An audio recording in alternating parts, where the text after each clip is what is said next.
What happens when the weakest wolf in the kingdom discovers she's actually the deadliest? When the man sent to kill threats becomes the only thing standing between her and annihilation.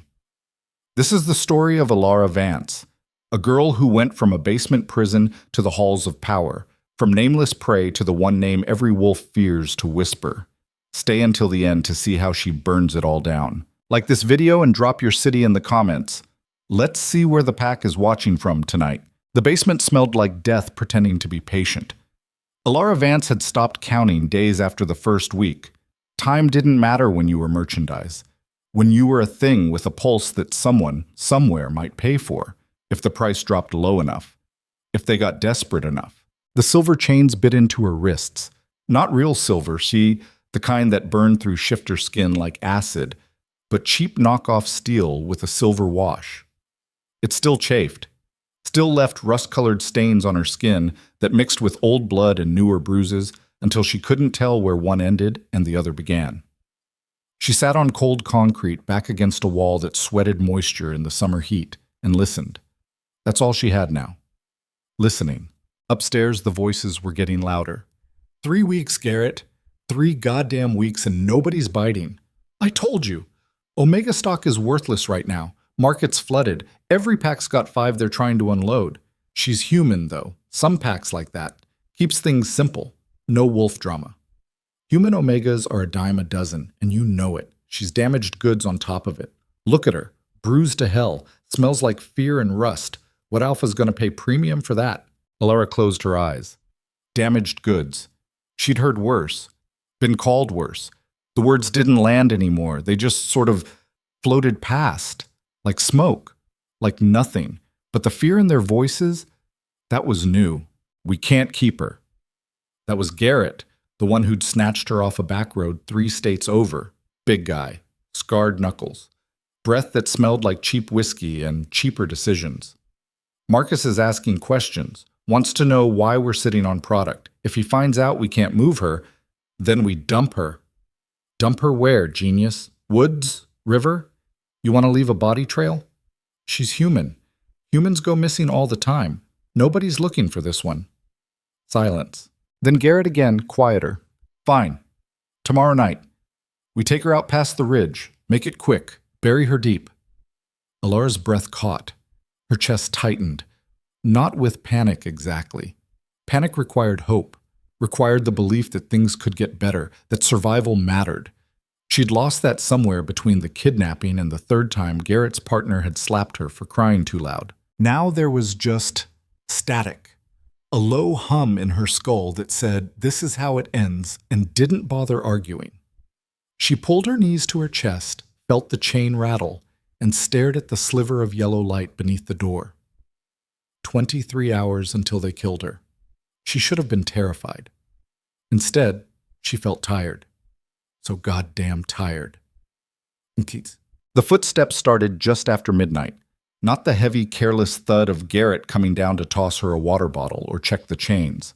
Not the lighter, quicker step of his partner, the wiry one with the neck tattoo who liked to stand too close and smile too much. These steps were different, controlled, deliberate. Each one measured, like the person walking didn't need to rush because nothing in this world could touch them. Elara's pulse kicked up despite herself. The door at the top of the stairs opened. No creak, no scrape of wood on frame, just a smooth, silent swing that let in a wedge of pale hallway light.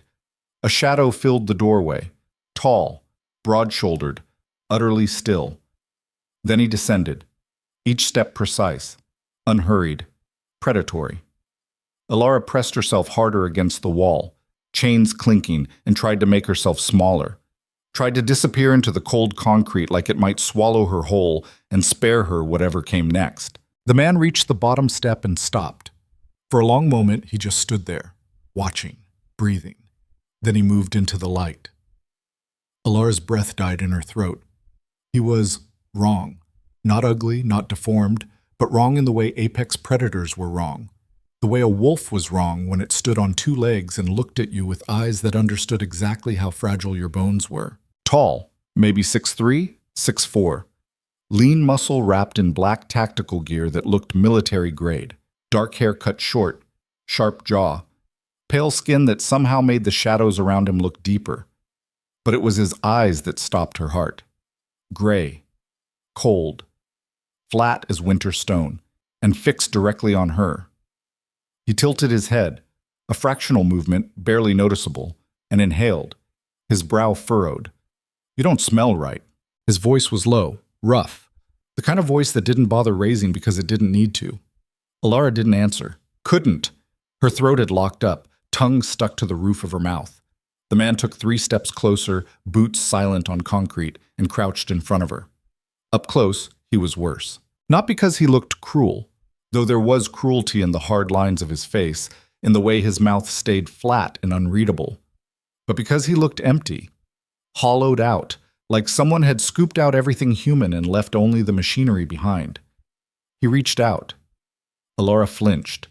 He paused, fingers hovering an inch from her face, then moved anyway, slow, deliberate, and gripped her chin. Not hard, not painful, just firm. He turned her head left, then right, studying her like she was a puzzle he didn't have all the pieces for. "How long have you been here?" Elara's voice came out cracked. 3 weeks. "They feed you?" "Sometimes." "Hit you?"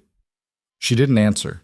His eyes flicked to the bruise on her cheekbone, greenish yellow now, fading, then to the darker one on her jaw, the split lip that had scabbed over, the fingerprint marks on her throat.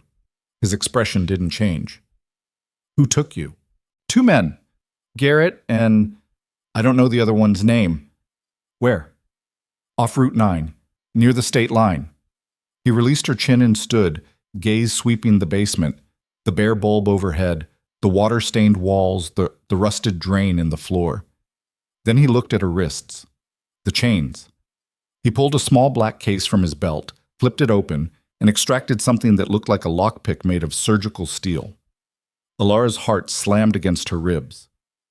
"What are you—" "Quiet." He knelt again, inserted the tool into the cuff's lock, and twisted. Click. The left cuff sprang open. He moved to the right. Click. The chains fell away, hitting concrete with a dull clang that echoed in the small space. Elara stared at her wrist, at the raw reddened skin, the grooves where the metal had pressed for weeks. Free. She was free. She looked up at him, confusion and terror warring in her chest. "Why? Stand up." "I don't understand. Stand up." She stood, legs shaking, barely able to hold her weight. The man steadied her with one hand on her elbow, grip firm, impersonal, and turned toward the stairs. "Walk." "Where?" "Walk." She walked.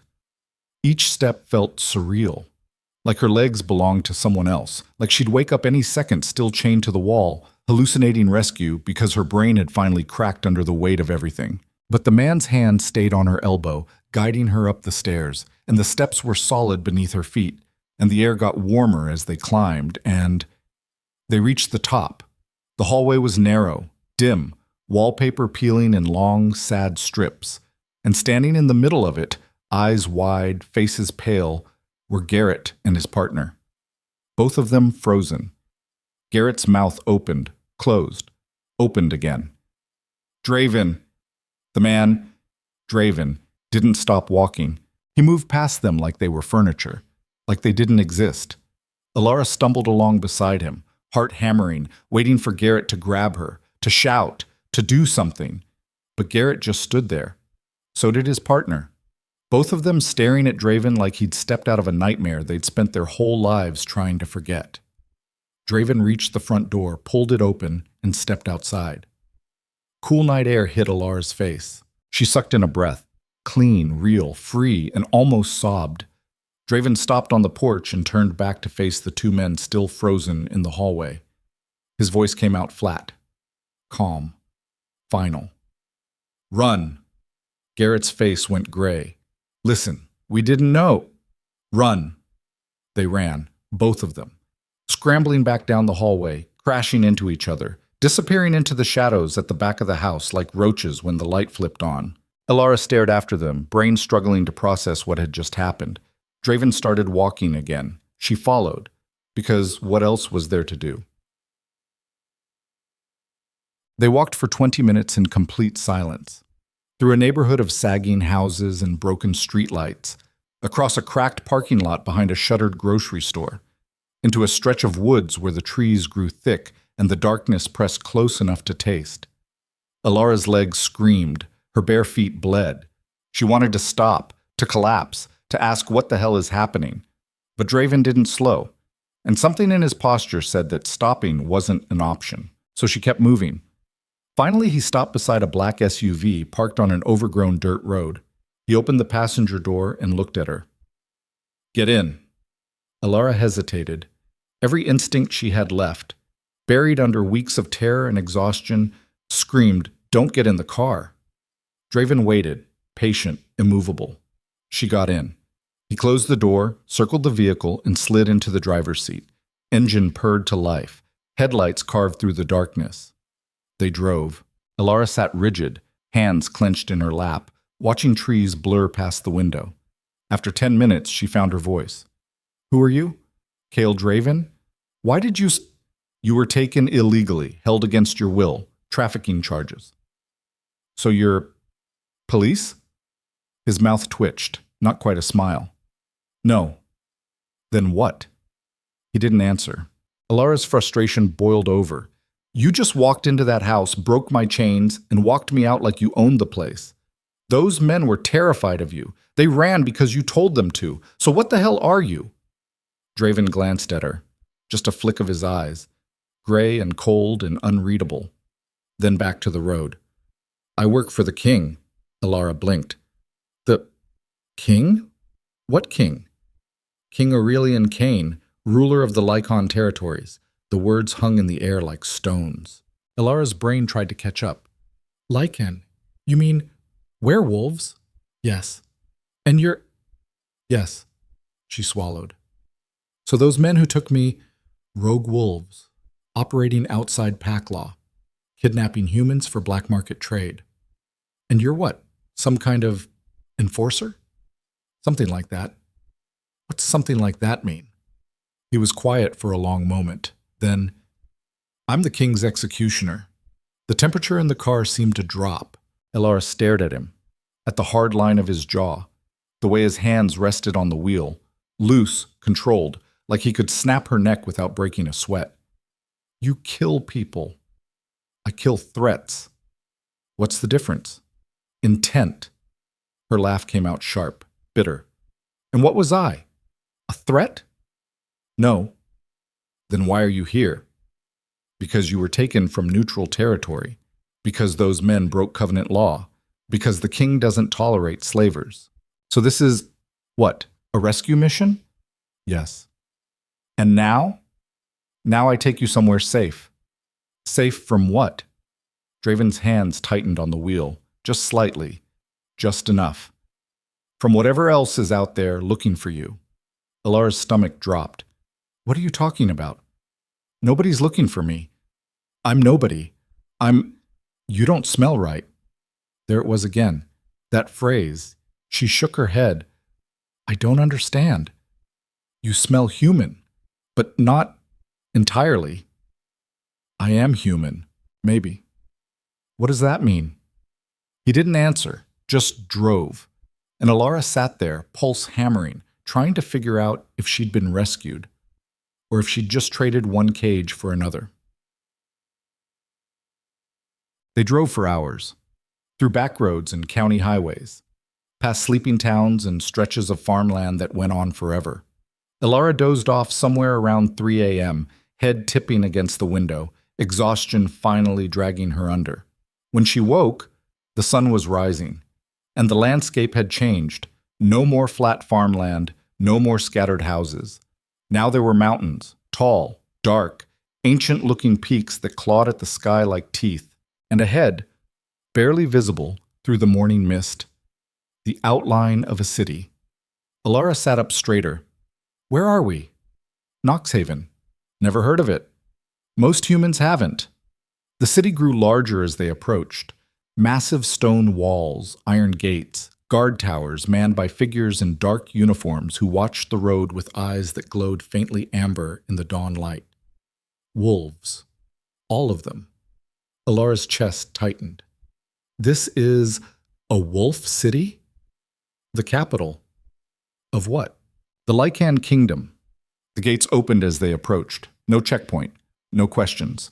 Just a smooth, silent parting of iron and stone that let them pass through into streets that looked like something out of a history book. Old architecture. Cobblestones. Buildings made of dark granite and iron that rose 5, 6 stories high. Gas lamps, actual gas lamps, still burning even as daylight spread. And wolves. Everywhere. Walking the streets, standing in doorways, moving with that eerie, controlled grace that marked them as other. Elara shrank in her seat. Why did you bring me here? You need to be examined. By who? The king. Her heart kicked. What? No, I don't. It's not optional. I'm human. I don't belong here. Just drop me somewhere. Anywhere. I'll figure it out. No. You can't just...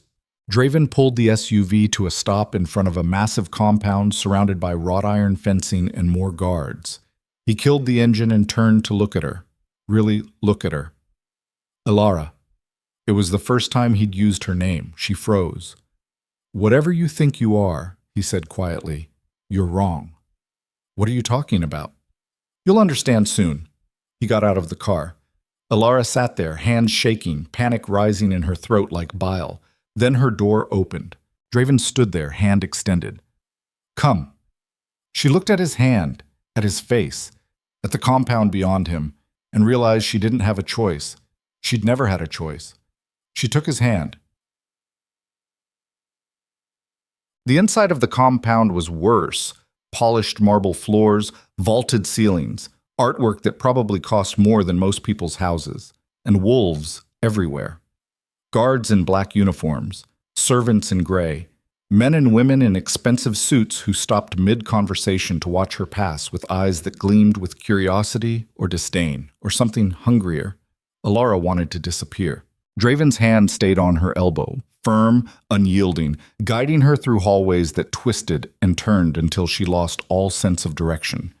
Finally, they stopped in front of a set of double doors. Massive, carved from dark wood, flanked by 2 guards who looked like they could bench press a truck. Draven nodded to them. They opened the doors. Beyond was a throne room, no other word for it. High ceiling, stone pillars, tapestries depicting battles and wolves and things Elara didn't have names for.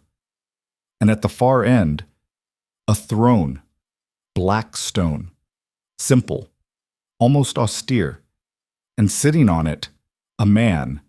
No. Not a man, a king.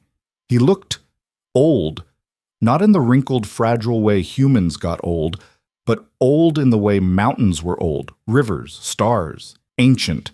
His hair was silver white, his face carved from granite, his eyes, and pale gold, almost colorless, seemed to see straight through skin and bone into whatever lay beneath.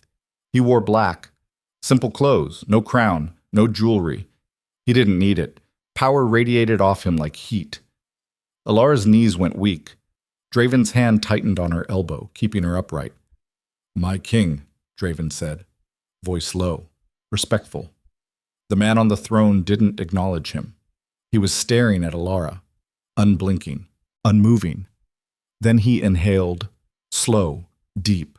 His eyes widened, just a fraction, just enough. Impossible.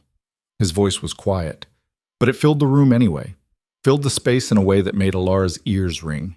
He stood, descended the 3 steps from the throne, crossed the distance between them in long measured strides, and stopped directly in front of her. This close, he was terrifying, not because he looked cruel, but because he looked inevitable, like gravity, like time. He leaned in, inhaled again. His expression shifted, surprise bleeding into something darker, sharper. Where did you find her? Draven's voice stayed level. Safe house outside Millbrook. Rogue operation. How long was she held? 3 weeks. And before? Taken off Route 9. No pack affiliation. No records. The king's gaze never left Elara's face. What's your name, child? Elara's voice came out barely above a whisper. Elara Vance. Vance. He tasted the word, frowned. Do you know your lineage? I grew up in foster care. I don't know my parents. You were told you're human. I am human. His mouth curved, not quite a smile. No, child, you're not. The floor seemed to tilt beneath her feet. That's not possible. You're lichen. I'm not dormant, he continued, voice calm, clinical. You're wolf buried deep, suppressed, hidden so thoroughly you never shifted, never scented, never showed. Elara shook her head. You're wrong. I would know. I would feel it. Not if your bloodline chose to hide it. Why would they do that? His eyes went cold. To keep you alive. Silence crashed down. Elara tried to speak, failed, tried again. I don't understand. The king turned to Draven. The Wraiths, how many sightings in the past month? Draven's jaw tightened. 17 confirmed, 6 unconfirmed. Targeting? Random, no pattern. Until now. Draven said nothing. The king looked back at Elara. Wraith wolves are extinct. They were hunted to nothing 3 centuries ago because they were abominations. Twisted, soulless things that existed only to kill. Elara's throat closed. What does that have to do with me? Someone is breeding them again. Why? To hunt threats. What threats? His gaze pinned her in place. You. The word landed like a blade. Elara stumbled back a step. That's insane. I'm nobody. Your father, the king said quietly, was Matthias Vance. The name meant nothing. Alpha of the Emberstone Pack. One of the oldest bloodlines in existence. Powerful. Honorable. Dead. Elara's breath caught. Murdered 30 years ago by his own brother, Varric Thorn, who wanted his territory, his power, his throne. The room spun. Matthias had a daughter, an infant. She disappeared the night he died, presumed dead, forgotten. He stepped closer, but she wasn't dead. Elara shook her head. No, you've got the wrong person. I'm not.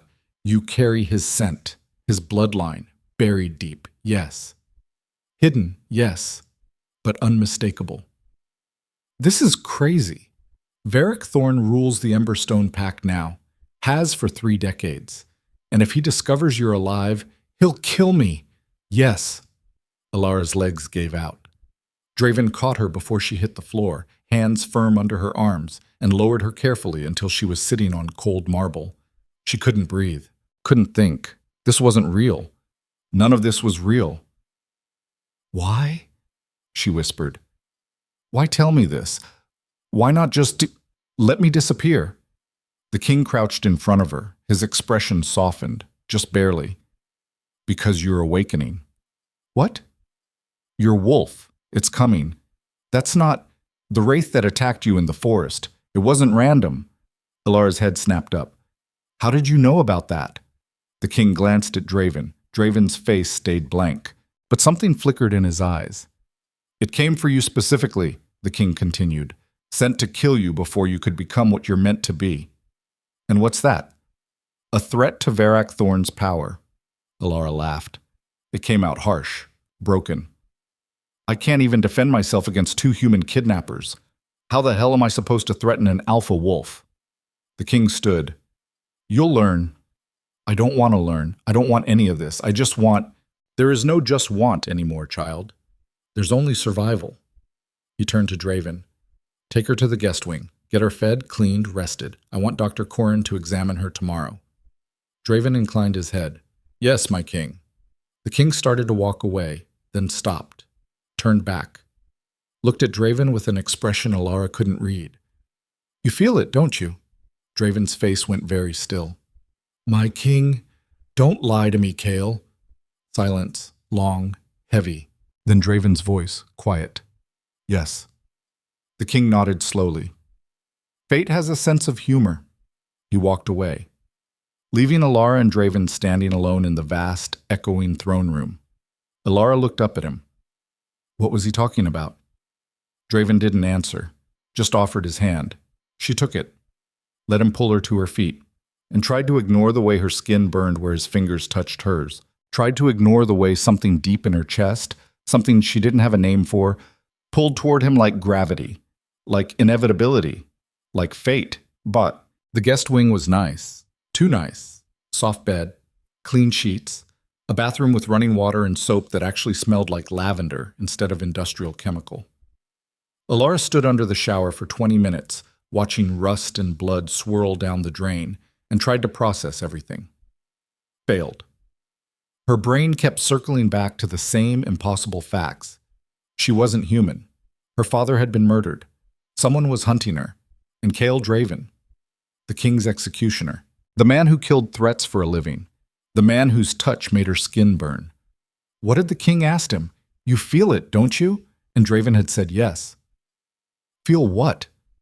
Elara turned off the water, dried herself with a towel that was softer than anything she'd ever owned, and pulled on the clothes someone had left folded on the bed.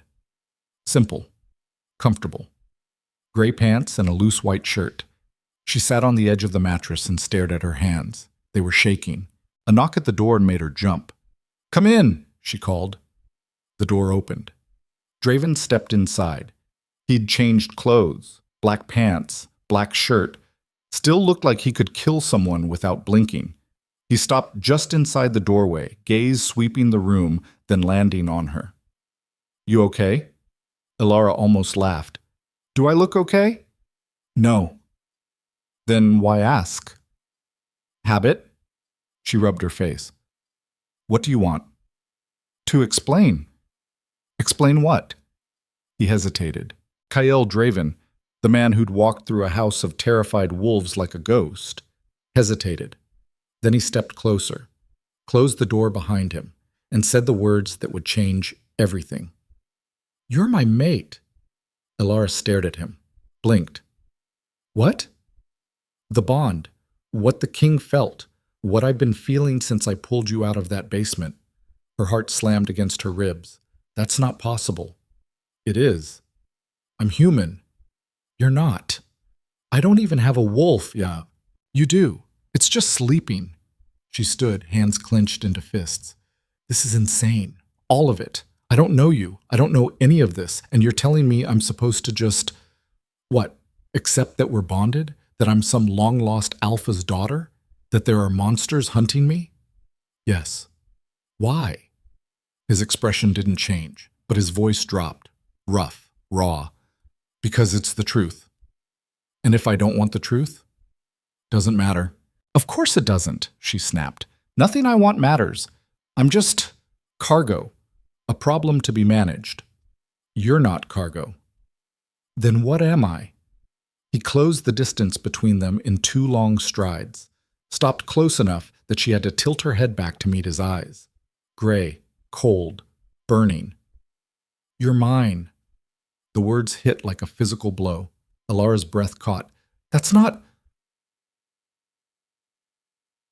I don't care if you believe it. I don't care if you understand it. The bond is there. It's real.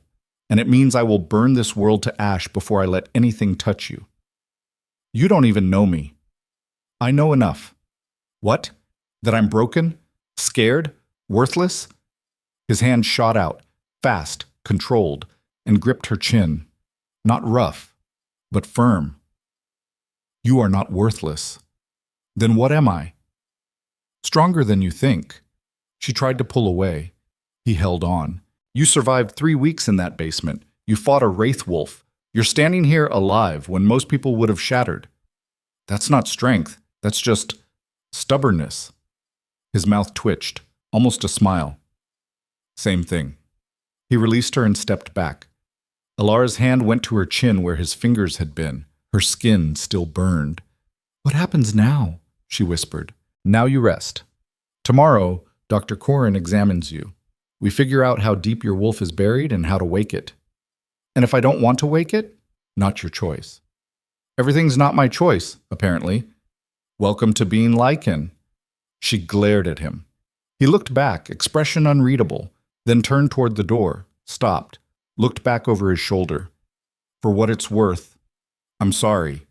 For what? For what's coming. And then he was gone, leaving Elara standing alone in a room that was too big, too clean, too safe. with the certainty that safety was an illusion. And the storm was just beginning. The howl came again, closer this time. Elara sat frozen in bed, sheets twisted around her legs, heart hammering so hard she could feel it in her throat. Sweat cooled on her skin. The nightmare still clung to her like smoke. The forest, the chase, the wolf with gray eyes that looked at her like she was both prey and something infinitely more dangerous. Draven stood in her doorway, motionless, breathing hard, eyes locked on hers with an intensity that made her want to crawl backward into the headboard. "You felt it," he said. Not a question, a statement. Elara's voice came out hoarse. "Felt what?" "The dream." Her stomach dropped. "How do you—" "Because I was there." The words hung in the air between them like a live wire. She shook her head. "That's not possible. Mate bonds don't care about possible. It was just a nightmare." It wasn't. Another howl split the night. Longer, deeper, wrong in a way that made Elara's bones ache. Draven's jaw tightened. He turned his head slightly, listening, then looked back at her. "Get dressed. Now." "What's happening?" "We're leaving." "Why?" "Because that thing out there isn't a wolf." Elara's breath caught. "The wraith?" "Wraiths, plural." He stepped into the room, movements sharp, controlled. "At least 3. Maybe more. They're circling the compound." "How do you know?" "Because I can smell them." He crossed to the window, pulled the curtain aside an inch, and looked out into the darkness. His shoulders were rigid, coiled, ready. Elara scrambled out of bed, legs shaking, and grabbed the clothes someone had left on the chair. "If they can't get in?" "They can't get in yet." "What does that mean?" He dropped the curtain and turned to face her. "It means wraiths don't give up. They'll test the perimeter, find weak points, and when they do, they'll come through." "Yes." She yanked on pants, fingers fumbling with the waistband. "So what do we do?" "We don't do anything. You stay here. I go out." "By yourself?" "I'm not alone." "Then who—" "The King's Guard. 30 of the best fighters in the kingdom." His eyes flicked over her, assessing, calculating. "You stay locked in this room. Don't open the door for anyone except me." "And if you don't come back?" His expression went flat. "I'll come back." "You don't know that." "Yes, I do." "How?" He crossed the distance between them in 2 strides, gripped her shoulders, and forced her to meet his eyes. "Because nothing in this world or the next is keeping me from you. Understand?" Elara's throat closed. She nodded. He held her gaze for another heartbeat, then released her and moved toward the door. Stopped. Looked back. "Lock this behind me." Then he was gone. Elara stood there, pulse racing, and listened to his footsteps fade down the hallway. She crossed to the door, locked it, pressed her forehead against the wood, and waited. Well, the sound started 20 minutes later. Distant at first. Shouts. Commands barked in voices too rough to be human. The clash of metal. Snarls that made Elara's skin crawl. She moved to the window, pulled the curtain aside, and looked out. The compound was lit up like daylight, floodlights blazing, wolves in tactical gear moving in tight formations across the grounds. And beyond the perimeter, shadows. Massive hunched shapes that moved wrong, too fast, too fluid, like oil poured over broken bones. Wraiths. Elara counted 4. No, 5. One of them lunged at the fence. The iron glowed red-hot where it made contact, and the creature recoiled with a shriek that sounded like metal tearing. Silver. They'd lined the fence with silver, smart. But the wraiths didn't retreat. They paced, circled, tested different sections, looking for a way in. Elara's hands clenched on the windowsill. She scanned the chaos below, searching for— there. Draven. Standing near the main gate, flanked by 2 massive wolves, one gray, one rust-colored, both easily 3 times the size of any normal animal. He was talking to them, gesturing toward different points along the perimeter, coordinating. Then one of the wraiths charged. Not at the fence.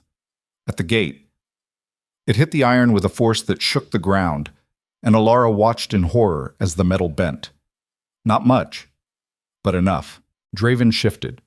One second he was a man. The next, a wolf. Black, massive, shoulders level with a grown man's chest. Beautiful. Terrifying. He launched himself at the gate just as the wraith hit it again, and this time the iron gave. Not completely, but a gap opened, wide enough. The wraith shoved through, claws scrabbling on stone, and Draven met it head-on. The impact was brutal, fur and rotting flesh, teeth and claws. The wraith was bigger, taller, heavier, but Draven was faster. He tore into its shoulder, ripped a chunk of dead meat free, and spun away before the creature could retaliate. The other wolves joined the fight, 3-on-1. The wraith didn't seem to care. It fought like a machine. No pain, no fear, just relentless, mindless violence. Elara's nails dug into the wood. She wanted to look away, couldn't. Draven lunged again, going for the throat, and the wraith's claws caught him across the ribs. Blood sprayed. Black fur matted red. Elara's heart stopped. Get up. Draven staggered, shook his head, lunged again. This time he didn't let go. His jaws locked around the wraith's throat, and he pulled. Muscle tore, bone cracked. The wraith collapsed, twitched once, went still. Draven stepped back, breathing hard, blood dripping from his muzzle. Then another wraith broke through the fence, and another. Elara's pulse roared in her ears. Too many. There were too many. She turned from the window and ran for the door, stopped. Don't open the door for anyone except me. But if she just stayed here, he could die. Her hand hovered over the lock, and something inside her chest, something deep, primal, furious, snarled. Mine. The word echoed in her skull. Not her voice, something else, something that had been sleeping, waking. Her hand closed on the lock, twisted. The door flew open. The hallway was chaos. Servants running, guards shouting, the acrid smell of smoke and blood thick enough to choke on. Elara ran. She didn't know where she was going, didn't have a plan, just followed the sounds of fighting, the screams, the snarls that made her teeth ache. She burst through a side door and into the courtyard. Wolves everywhere, shifted, fighting, bleeding, and in the center, Draven, human again, covered in blood, some his, most not. A long blade in his right hand, silver edge gleaming. He moved like water, like violence given form.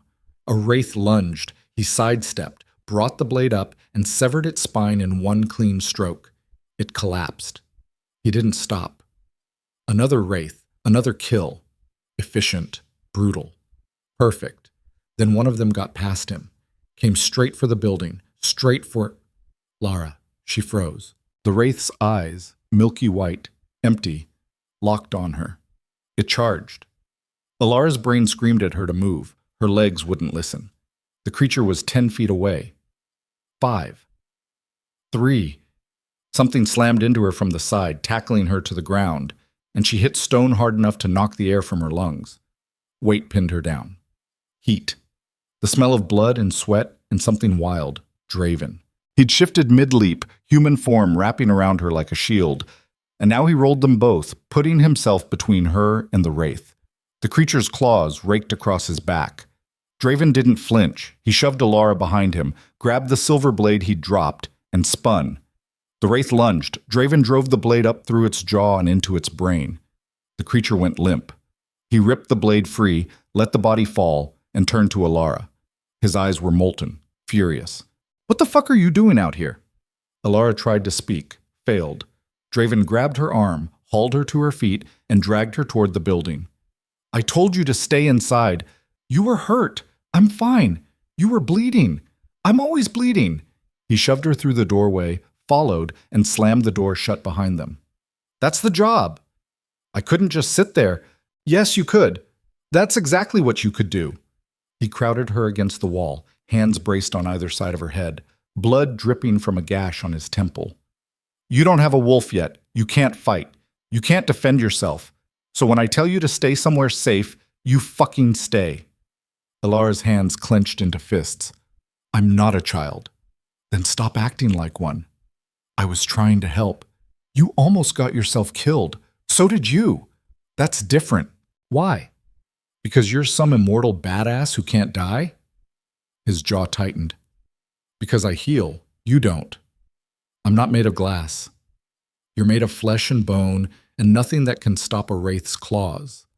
His voice dropped, rough, raw. Do you have any idea what would have happened if that thing had reached you? It didn't, because I stopped it. But what about the next one? Or the one after that? Then teach me to fight. He laughed, harsh, bitter. You don't have time to learn. Then what am I supposed to do? Just hide and hope you don't die protecting me? Yes. That's not good enough. It's all you've got. Elara shoved him, hard. He didn't budge. She shoved again, frustration boiling over into something hot and sharp. I hate this. I hate being useless. I hate sitting in a room waiting for someone to come kill me. I hate... Draven's hand shot out, gripped her chin, and forced her to meet his eyes. You are not useless. Then what am I? Mine. The word hit like a brand. Elara's breath caught. Draven's gaze dropped to her mouth, lingered, then dragged back up to her eyes. You want to help? Fine. Stay alive. That's the only job that matters. And you? I'll do what I always do. Kill things? Yes. Until what? Until they stop coming? Until Varric gives up? His expression went cold. Until there's nothing left to threaten you.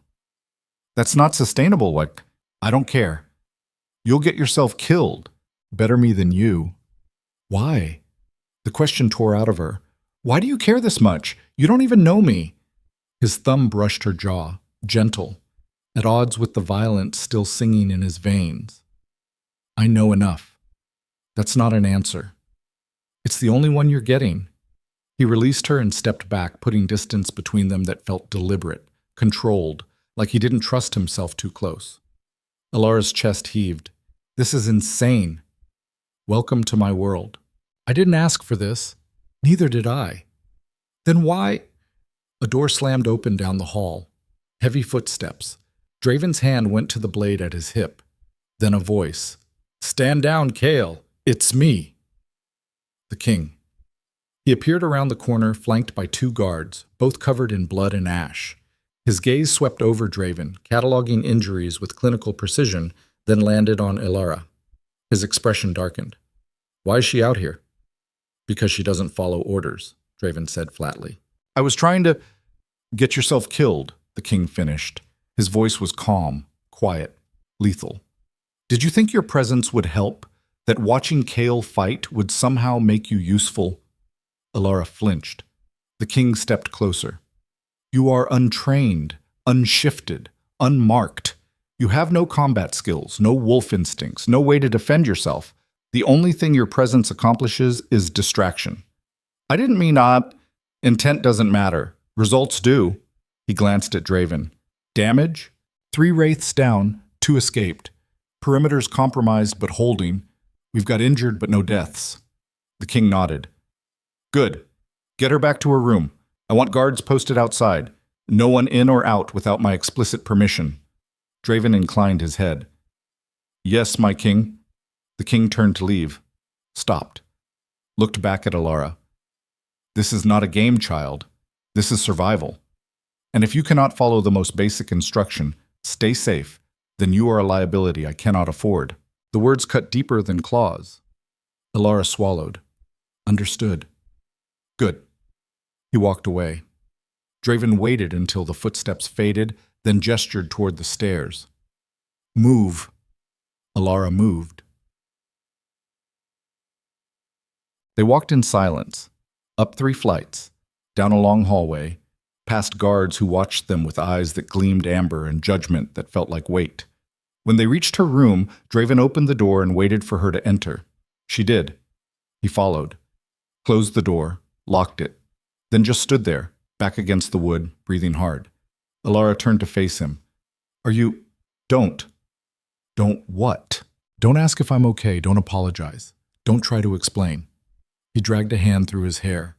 Blood smeared across his forehead. Just... don't. She bit her lip. I wasn't trying to make things harder. I know. I just couldn't sit there. I know. Then why are you so angry? His eyes snapped to hers, burning.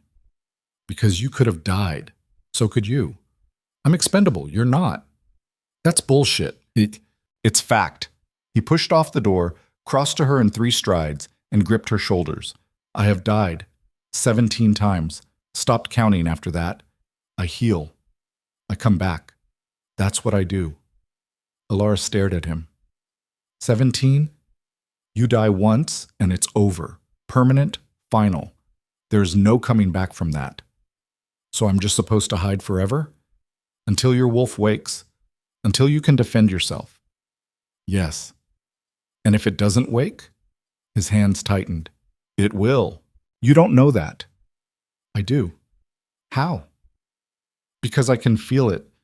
His thumb brushed the side of her neck, right over her pulse. Under your skin, sleeping, but not for much longer. Elara's breath hitched. The touch burned, not painful, worse. What does that mean? It means the bond is accelerating your shift. I don't understand. Fated mates trigger each other, pull things to the surface. Your wolf recognizes me even if you don't. That's insane. That's biology. She pulled back, putting space between them. So what? We're stuck with this? Some cosmic joke that decided we're supposed to be together? His expression didn't change. Yes. And if I don't want it? Doesn't matter. Of course it doesn't, she snapped. Nothing I want matters. My life isn't mine anymore. My body isn't mine. Even my fucking dreams aren't mine. Draven said nothing, just watched her with those cold gray eyes that somehow burned. Elara laughed, sharp, bitter. This is what freedom looks like, trading one cage for another? It's not a cage. Then what is it? Protection. Feels like prison. Prison keeps you in. This keeps everyone else out. Same result. He moved closer, slow, deliberate, until she had to tilt her head back to meet his eyes. You want freedom? Fine. I'll give you freedom. I'll unlock this door, let you walk out, and you can go wherever the hell you want. Her pulse kicked. You mean it? Absolutely. Then do it. But understand this first. His voice dropped, rough as gravel. The second you step outside these walls, every wolf in this kingdom will smell you. They'll know what you are, who you are, and Varric's people will find you within 48 hours. Elara's throat tightened. They will take you, hurt you, use you to draw Varric out or leverage your bloodline. And if you're very, very lucky, they'll kill you quickly. You're trying to scare me. I'm telling you the truth. How do I know you're not lying? His jaw tightened. Because I don't lie. Not to you. Not about this. Then what do you suggest? You stay. You train. You wait for your wolf. And when it comes...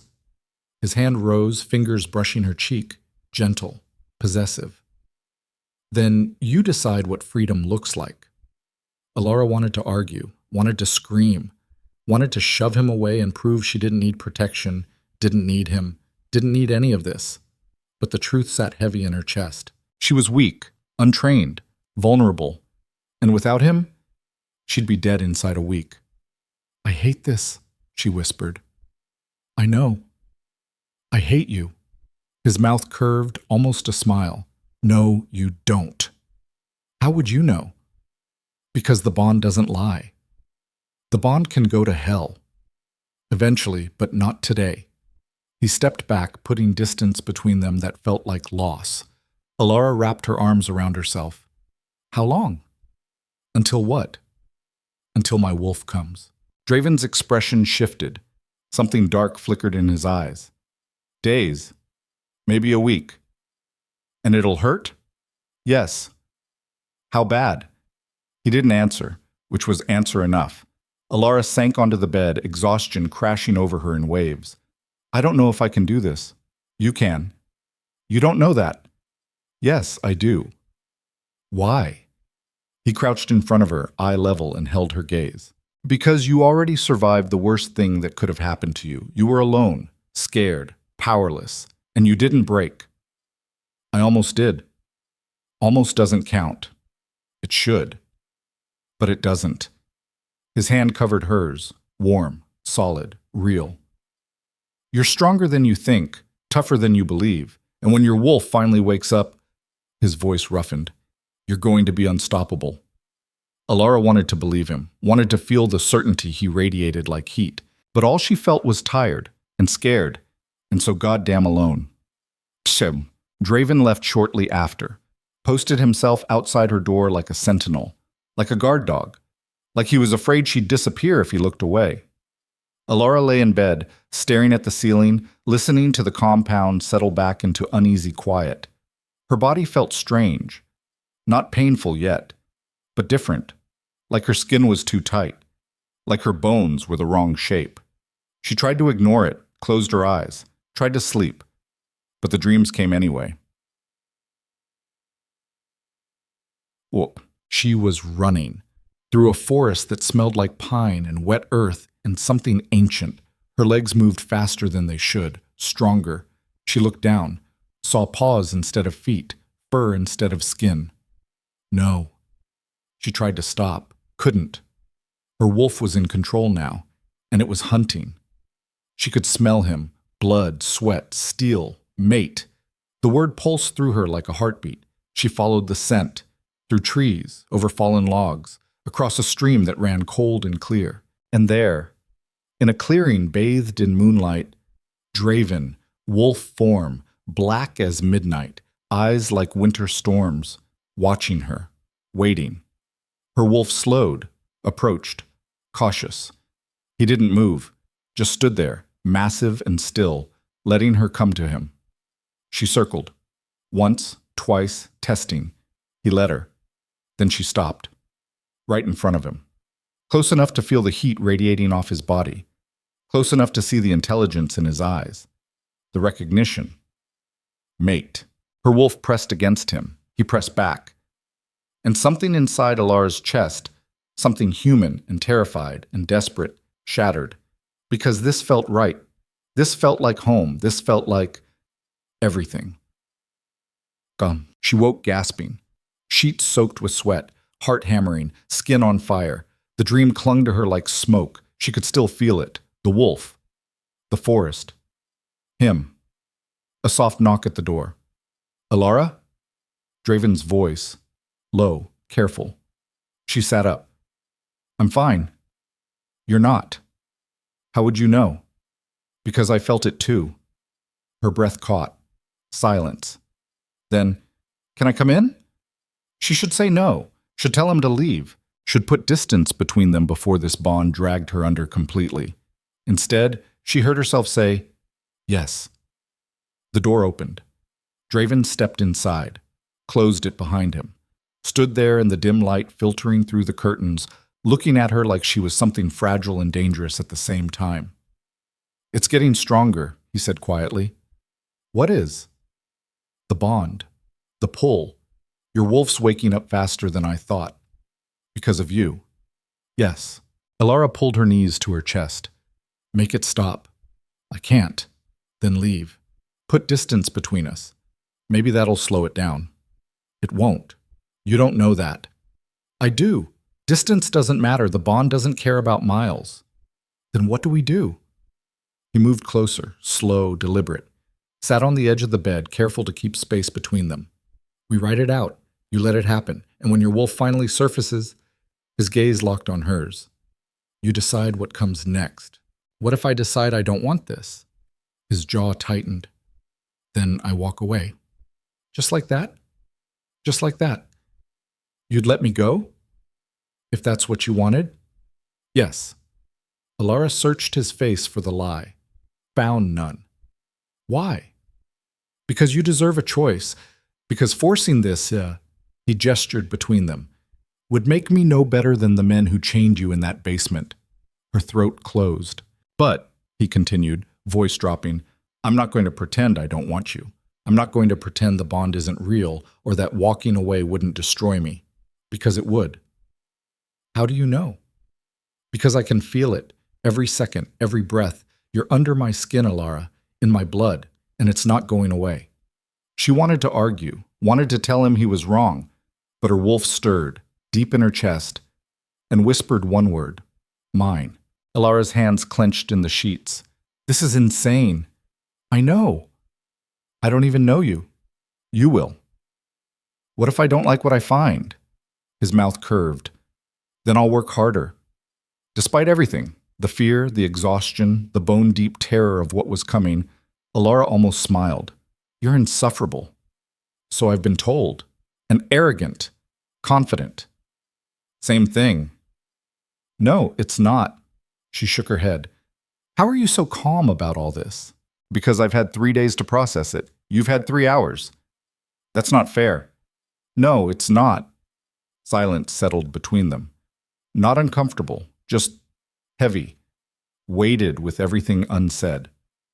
Finally, Draven stood. I should go. Let you rest. I won't be able to sleep. Try anyway. Your body needs it. The shift's going to take everything you've got. He moved toward the door, stopped, looked back. Elara? Yeah? When it happens, when your wolf comes, don't fight it. The more you resist, the worse it'll be. How do you know? Because I've seen it before. Dormant wolves forced awake, the ones who fight it. His expression darkened. It breaks them. Her stomach dropped. And the ones who don't? They survive. That's not exactly reassuring. It's honest. He left. The lock clicked, and Elara sat there in the darkness, feeling something inside her chest stretching, waking, rising, like a beast from the deep, hungry, furious, free. Hunk. Morning came too fast. Elara woke to sunlight streaming through the window and a knock at the door. Come in, she called. A woman entered, tall, middle-aged, gray hair pulled back in a severe bun, white coat, medical bag. Elara Vance? Yes. I'm Dr. Corin. The king sent me to examine you. Elara sat up. Is that really necessary? Yes? I feel fine. You won't soon. The doctor set her bag on the bedside table and pulled out a stethoscope. Your shift is imminent. I need to baseline your vitals so we can monitor the process. What if I don't want to be monitored? Dr. Corin looked at her. No sympathy, no warmth, just cold clinical assessment. Then you die screaming. Your choice. Elara's mouth snapped shut. The examination took 20 minutes. Blood pressure, heart rate, temperature, blood draw. The doctor worked in silence, efficient and impersonal. Finally, she stepped back. You're healthy, strong. That'll help. Help with what? Not dying. Comforting. Dr. Corin's mouth twitched, almost a smile. The shift will start within 48 hours, maybe sooner. When it does, you'll experience extreme pain, fever, hallucinations. Your bones will break and reform. Your muscles will tear and rebuild. It's going to be the worst thing you've ever experienced. Elara's hands clenched. And then? And then you'll have a wolf, or you'll be dead. What are the odds? 70-30. In my favor? Depends on how strong you are. That's not an answer. Dr. Corin packed her instruments. Nothing about this process has guarantees, but you've got a few things working for you. Like what? You're young, healthy, and you've got a fated mate who'll stay with you through the worst of it. Elara's pulse kicked. Draven? Yes. The bond will help anchor you, keep you sane when the pain gets bad enough to make you want to die. That's supposed to be comforting? It's supposed to be true. The doctor moved toward the door. I'll check on you this evening. If the shift starts before then, someone will come get me. Wait. Dr. Corin stopped. What do I do until then? Rest. Eat. Don't do anything stupid. Define stupid. Leaving this compound. Getting into fights. Trying to trigger the shift early. Would that even work? No, but people try anyway. She opened the door. Oh, and Elara? Yes? When it starts, when you feel like you're dying, remember this. Your wolf wants to live. Trust it. Let it take control. And you might just make it through. Then she was gone, leaving Elara alone with the sunlight and the silence and the certainty that her entire world was about to break apart. The pain started at sunset. Elara was sitting by the window, watching the sky turn orange and purple when the first spike hit. Sharp, sudden, like someone had driven a knife between her ribs. She gasped, doubled over, pressed a hand to her chest. No. Not yet. Too soon. Another spike, this one in her spine. She fell off the chair, hit the floor hard, and screamed. The door flew open. Draven, already moving, he dropped to his knees beside her, hands hovering, not touching. Elara, it hurts. I know. Make it stop. I can't. Please. His arms wrapped around her, pulling her against his chest, and his voice dropped to a rough whisper. I've got you. I'm not leaving. You understand? I'm right here. Elara clung to him, to the only solid thing in a world that was dissolving into agony, and felt her bones begin to crack. The sound was wet, visceral, like green wood snapping under pressure. Elara screamed, not a human scream, something primal, animal, raw. Draven's arms tightened around her, holding her together as her body tried to tear itself apart from the inside. Breathe, he said, voice steady, controlled. Just breathe. I can't. Yes, you can. Another bone broke, this one in her leg. She felt it shift, reform, lengthen. The pain was beyond description, beyond thought, beyond anything except the need to make it stop. Kill me, she gasped. Please, just kill me. No. Please. No. His hand cupped the back of her head, holding her against his chest. You're going to survive this. You hear me? You're going to make it through. I can't. You don't have a choice. Her spine arched. Something inside her chest expanded, pushed outward, demanded space her human body didn't have. The wolf, rising, clawing its way to the surface. And it was angry. 30 years of suppression, 30 years buried, 30 years denied. Now it wanted out.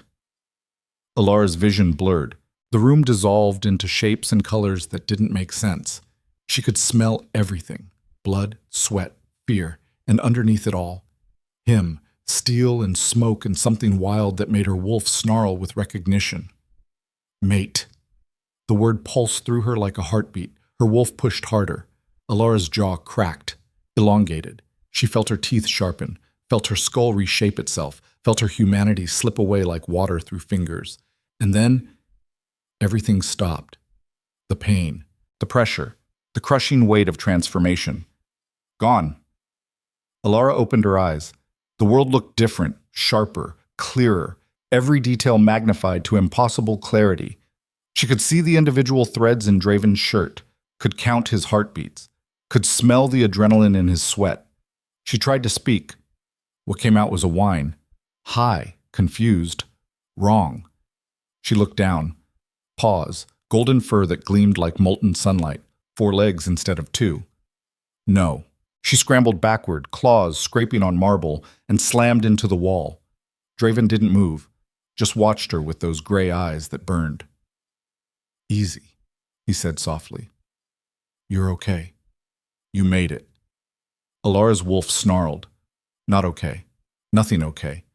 She tried to shift back, couldn't. Panic rose like bile.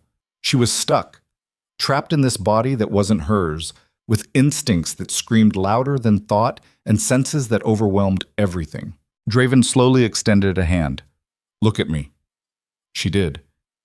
You're safe. This is normal. Your wolf's in control right now because it's new. Give it time. It'll settle. Time. How much time? What if she never shifted back? What if... The door burst open. Dr. Corrin strode in, medical bag in hand, expression clinically neutral. She stopped, looked at Elara, looked at Draven. Well, that was faster than expected. Draven stood, movement slow, non-threatening. How long until she can shift back? Depends. Could be hours. Could be days. Elara's wolf whined again. Days? Dr. Corrin approached, crouched low, and looked Elara directly in the eyes. Listen carefully. Your human mind is still in there, still aware, but your wolf has primary control right now. That's normal for first shifts. Elara wanted to ask how to fix it, wanted to demand answers. All that came out was a low growl. You need to calm down, Dr. Corrin continued. The more agitated you get, the harder it'll be to regain control. Breathe, center yourself, and when you feel ready, when you feel human again, you push.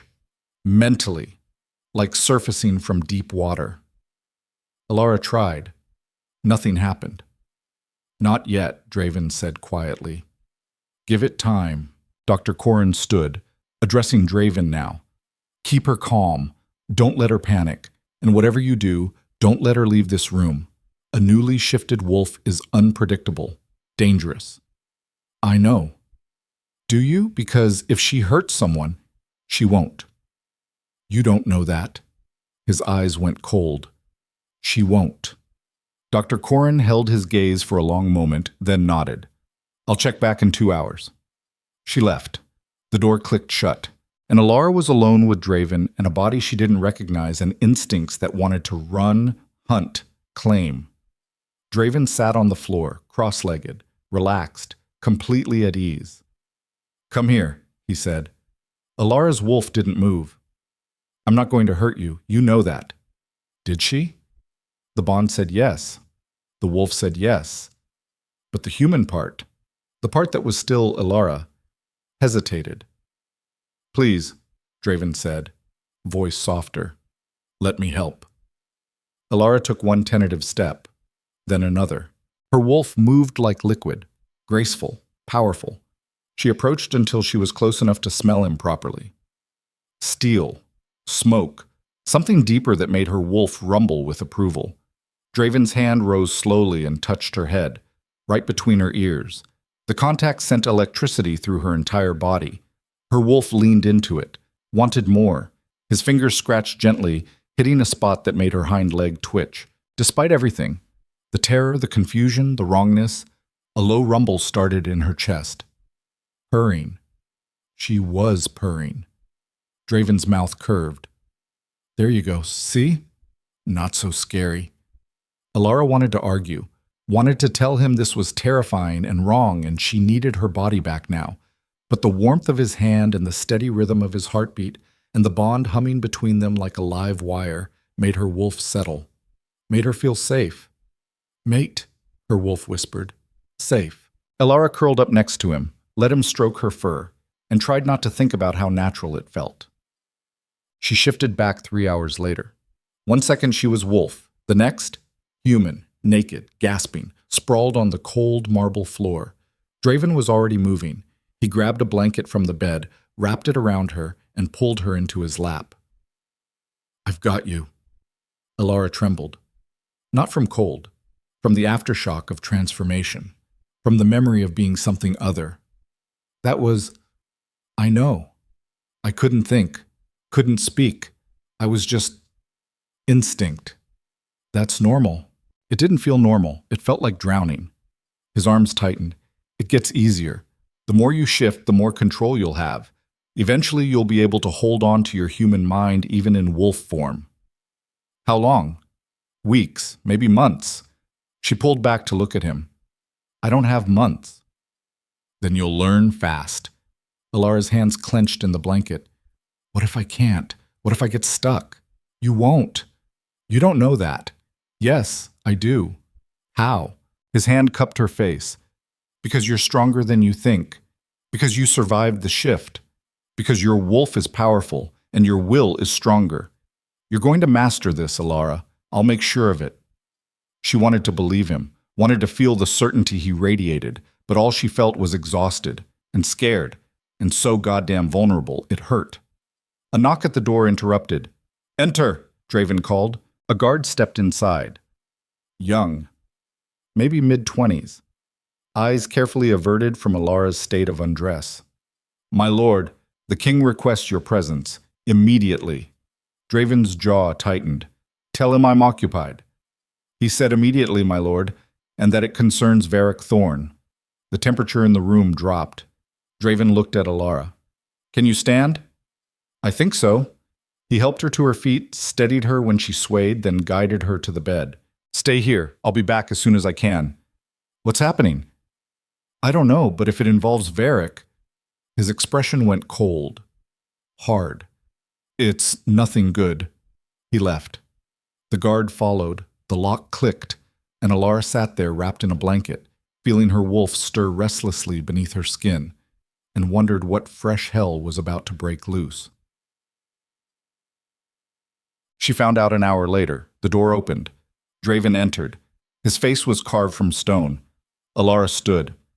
What happened? He didn't answer immediately, just crossed to the window and stared out at the darkening sky. Draven? Varric sent a message. Her stomach dropped. What kind of message? The kind written in bodies. Elara's hands clenched. What does that mean? It means he attacked a neutral village on the border, killed 17 people, left their corpses arranged in a pattern that spelled your name. The world tilted. My name? He knows you're alive, knows you're here, and he's making it very clear what he'll do to anyone who shelters you. But the village was neutral. They had nothing to do with, he doesn't care. Draven's voice was flat. Dead. He's sending a message to the king, to me, to you, that nowhere is safe, that he will burn this kingdom to ash to get to you. Elara sank onto the bed. Then I need to leave. No. If I stay, more people will die. If you leave, you'll die. Better me than innocent. Draven spun, crossed the room in 3 strides, and gripped her shoulders. Listen to me. Varric is a tyrant, a murderer. He's been killing innocents for 30 years. This isn't your fault. They died because of me. They died because of him. His fingers tightened. Don't take that on. Don't carry his sins. But if you hadn't what? Been born? Survived? Dared to exist? His eyes burned. You are not responsible for what he does. Then who is? He is, and he's going to pay for it. How? Draven released her and stepped back. His expression shifted. Something dark flickered across his features. The king is calling a conclave. Elara frowned. What's that? A gathering of all the major packs, every alpha, every elder, the entire ruling council. Why? To formally charge Varric Thorn with treason, to strip him of his title, to declare him rogue. And then? And then I hunt him down and kill him. The words were said calmly, casually, like discussing the weather. Elara's throat tightened. When? The conclave convenes in 3 days. Varric has been summoned. He won't come, which gives the king legal grounds to issue a death warrant. What if he does come? Then we arrest him, try him, execute him publicly. You make it sound simple. It is simple. He's a rabid dog. You put rabid dogs down. And if it's a trap? Draven's mouth curved, not quite a smile, more like a baring of teeth. Then I spring it and tear out his throat anyway. Volks. The next 2 days passed in a blur. Training, shifting, learning to control the wolf that now lived beneath her skin. Elara shifted a dozen times, then 2 dozen, each time a little easier, each time with a little more control. By the 2nd day, she could hold her human mind while shifted, could think, reason, communicate through body language even if she couldn't speak. It wasn't perfect, but it was progress. Draven trained her in combat, basic stuff, how to move, how to dodge, how to use her new strength without destroying everything she touched. She was clumsy at first, uncoordinated, frustrated beyond measure, but she learned. And her wolf wanted to learn, wanted to be strong, wanted to protect herself, wanted to stand beside her mate as an equal instead of a liability. On the morning of the 3rd day, Elara woke to sunlight and silence. No training scheduled, no drills, just quiet, the calm before the storm. She dressed in the clothes someone had left, simple gray pants and a black shirt, and moved to the window. The compound was crawling with wolves, more than she'd ever seen, dozens, maybe 100, all of them in formal attire, dark suits, serious expressions. The conclave. They were arriving, alphas from every major pack in the kingdom, elders whose age she couldn't even begin to guess, council members who radiated authority like heat, all of them converging on Noxhaven for one purpose, to decide Varric Thorn's fate, and hers. A knock at the door. Come in. Draven entered. He wore black, head to toe, tactical gear, weapons strapped to his thighs, his waist, his back. He looked like death walking. Elara's breath caught. You're going after him. Not yet. First the conclave, then the hunt. What if? No what ifs. He's dead. It's just a matter of when. She crossed to him. Be careful. His hand rose, cupped her cheek. Always. I'm serious. So am I. He leaned down, pressed his forehead to hers. Stay here. Don't leave this room, no matter what you hear. Why? What's going to happen? Hopefully nothing. But if Varric's people try something, his jaw tightened. I need to know you're safe. I can fight now, yet not well enough. Draven, please. The word came out rough, raw. Just this once. Let me protect you without arguing. Elara swallowed her protest, nodded. Thank you. He kissed her, hard, desperate, like he was afraid it might be the last time. Then he was gone. The conclave started at noon. Elara sat by the window and watched wolves file into the great hall. Alphas, elders, council members, all of them radiating power that made the air feel thick. She waited. An hour passed, then 2. No sound from below, no shouting, no fighting, just silence. Elara's wolf paced restlessly beneath her skin. Something's wrong. She didn't know how she knew, just that the wrongness sat in her gut like lead. She stood, crossed to the door, pressed her ear against the wood. Nothing. Too quiet. Way too quiet. Stay here. Don't leave this room. Draven's voice echoed in her head, but the wrongness was growing, spreading. Her wolf snarled. Danger! Elara's hand closed on the doorknob, hesitated. Don't leave. But if something was wrong, if Draven was in trouble, she opened the door. The hallway was empty. No guards, no servants, nobody. Elara's pulse kicked. She moved toward the stairs, every instinct screaming at her to turn back, to lock herself in the room, to listen for once. But her wolf was howling, and the bond was pulling, dragging her forward. She reached the main floor, followed the pull toward the great hall. The doors were closed, sealed. She pressed her hand against the wood, felt the vibration of voices inside, loud, angry, arguing, then silence. Sudden, complete. The kind of silence that came before violence. Elara shoved the door open. Every head turned. The great hall was packed, wolves everywhere, standing, sitting, watching, and at the center, Draven, kneeling, hands bound behind his back with silver chains that burned red welts into his wrists, blood dripping from a gash on his temple. Elara's heart stopped. The king stood beside him, expression cold, unreadable, and facing them both. A man Elara had never seen. Tall, broad-shouldered, silver hair pulled back in a sleek ponytail, eyes like chips of ice, power radiating off him in waves that made her knees weak. He wore an expensive suit, tailored, perfect, and he smiled when he saw her. Ah, the prodigal daughter, how kind of you to join us. Elara's wolf snarled. This was him, Varric Thorn. The king's voice cut through the silence. Elara, leave, now! She didn't move, couldn't. Her eyes were locked on Draven, on the blood, on the way he wasn't fighting the restraints, wasn't struggling, just kneeling, like he'd accepted something. What's happening? She demanded. Varric's smile widened. Justice. That's not an answer. Isn't it? He gestured to Draven. Your mate, your protector, your executioner.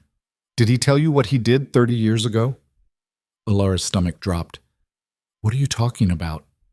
The night your father died. The night Matthias Vance was murdered in his own home.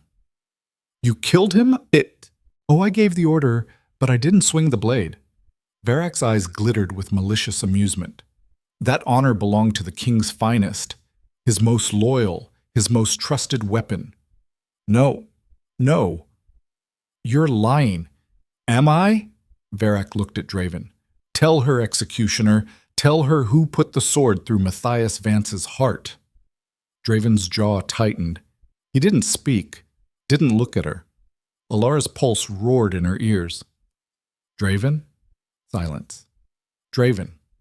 His eyes finally lifted, met hers, and she saw the truth, saw it written in the guilt, the shame. the self-loathing that had probably lived in him for 3 decades. Her legs went weak.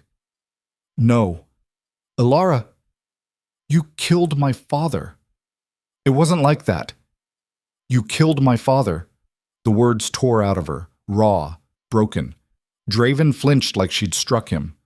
I was following orders.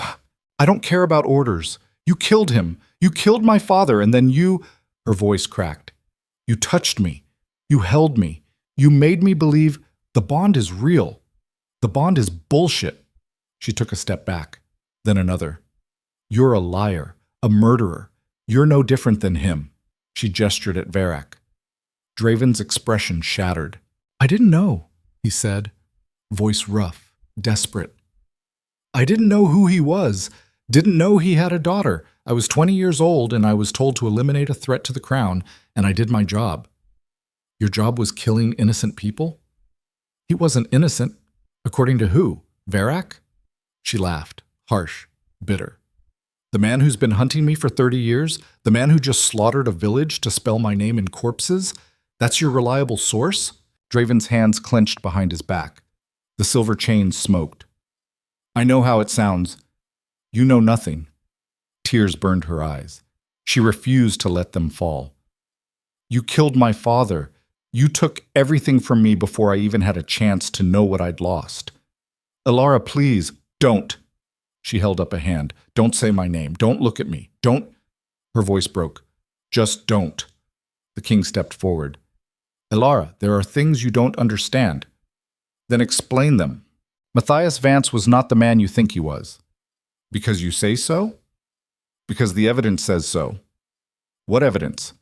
The king gestured to a table off to the side. Documents, photos, files yellowed with age. Your father was planning a coup. He wanted to overthrow me, destabilize the kingdom, start a war that would have killed thousands. You're lying. I'm not. The king's voice was cold, clinical. He was working with Varric. They were partners. Elara's head spun. That's not possible. It's true.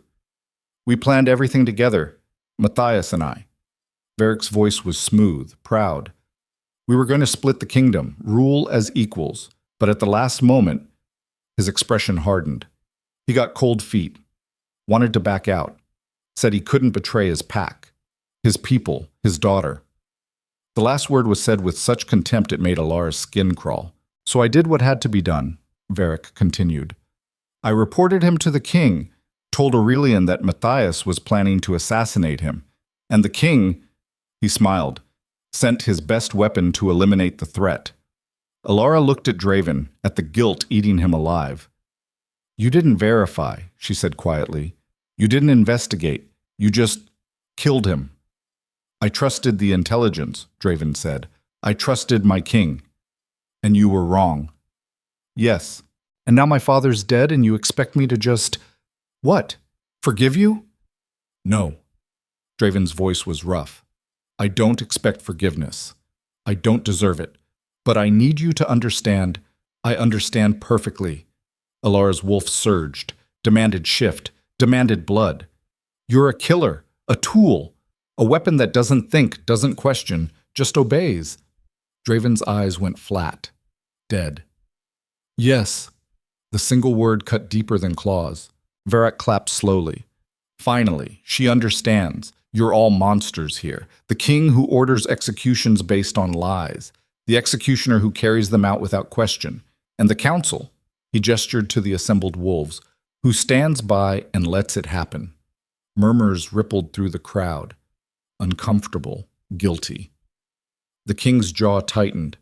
Varric Thorn, you are charged with treason, murder, conspiracy to commit regicide, and crimes against the covenant. How do you plead? Guilty, Varric said cheerfully, of everything except the regicide. That was all Matthias. I just facilitated. You fabricated evidence. I provided information. What you chose to do with it was your decision. Varric's smile widened, and now, 30 years later, here we are. The daughter returns. The truth comes out. And you, he looked at Draven, get to live with what you've done. Draven said nothing, just knelt there in the silver chains, bleeding, broken. Elara wanted to feel satisfaction, wanted to see him suffer the way she was suffering, but all she felt was empty, hollowed out. The bond was still there, still pulling, still whispering, mate, mate, mate, in a voice that wouldn't shut up. But she didn't want it anymore, didn't want him, didn't want any of this. "I'm leaving," she said. The king turned sharply. "No. You can't stop me." "I can and I will. Varric wants you dead. The second you step outside these walls, I don't care." "Elara, my father's dead because of you, because of him." She looked at Draven. "Because of a system that kills first and asks questions never. Why would I stay here? Why would I trust any of you?" Silence crashed down. No one had an answer. Varric laughed. "Oh, this is delicious. The daughter rejects the crown, the mate, everything. I couldn't have scripted it better." "Shut up," the king snapped. "Why? I'm just enjoying the show." Varric's gaze locked on Elara. "But before you go, let me make you an offer. I don't want anything from you. Not even the truth about your mother?" Elara froze. "That's right. Matthias had a mate. Your mother. Beautiful woman. Strong.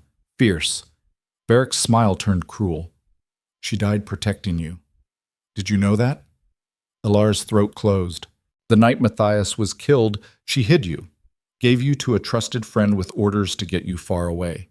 Then she went back. Tried to fight off the executioner." Varric gestured to Draven. "She lasted all of 30 seconds. Draven's face went gray. "You killed her too," Elara whispered. "I didn't know," Draven started. "You didn't know?" Elara's voice rose. "You murdered a woman defending her home and you didn't even bother to find out who she was? I was following orders." "Stop saying that." She was shaking now, rage and grief fusing into something white-hot. "Stop hiding behind orders. You chose. Every time you chose." Draven said nothing, because she was right, and he knew it. Elara turned back to Varric. "Why are you telling me this?" "Because I want you to understand what you're protecting, who you're protecting." Varric gestured at the king, at Draven, at the assembled council. "They're not heroes. They're murderers, tyrants. And if you stay with them, you become complicit." "And you're what? The good guy?" "No." Varric's smile widened. "I'm the honest one. I own what I am. They pretend." He took a step toward her. Guards moved to intercept. The king held up a hand. "Let him speak." Varric stopped 3 feet from Elara. "Leave with me. Now. I'll tell you everything. Who your parents really were. What Matthias was planning. Why your mother gave you up." "Why would you do that?" "Because you deserve to know. And because..." His expression shifted. Something almost like respect flickered across his face. "You remind me of him. Your father. Stubborn, fierce, unwilling to bend. And then you'll kill me. Probably."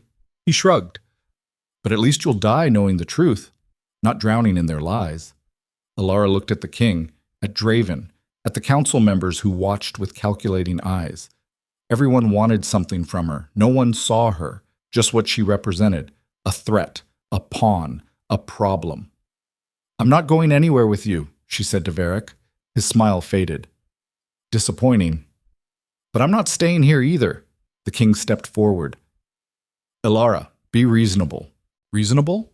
She laughed, cold, sharp. "You want me to be reasonable? After everything?" "We can protect you. I don't want your protection. I want the truth. And since no one here seems capable of giving it to me," she looked at Varric, "I'll find it myself." Varric's eyes gleamed, bold. "I like it. I don't care what you like." "Fair enough."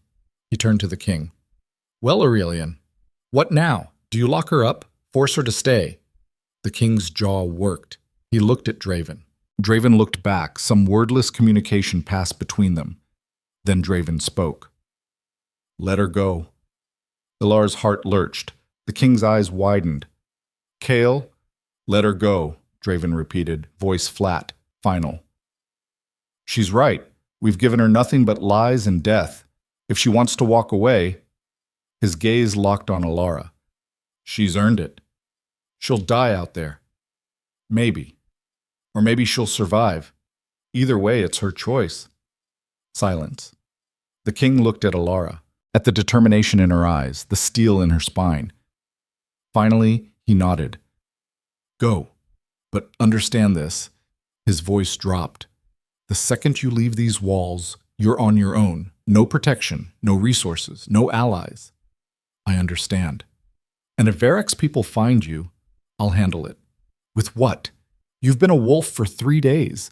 You barely know how to shift. Then I'll learn. The king's expression softened, just slightly. You're so much like him. Your father. Same stubbornness. Same refusal to see reason. Good.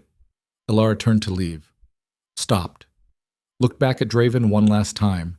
He knelt there in the silver chains, bleeding, broken, and looked at her like she was the only thing in the world that mattered. I hope it was worth it, she said quietly.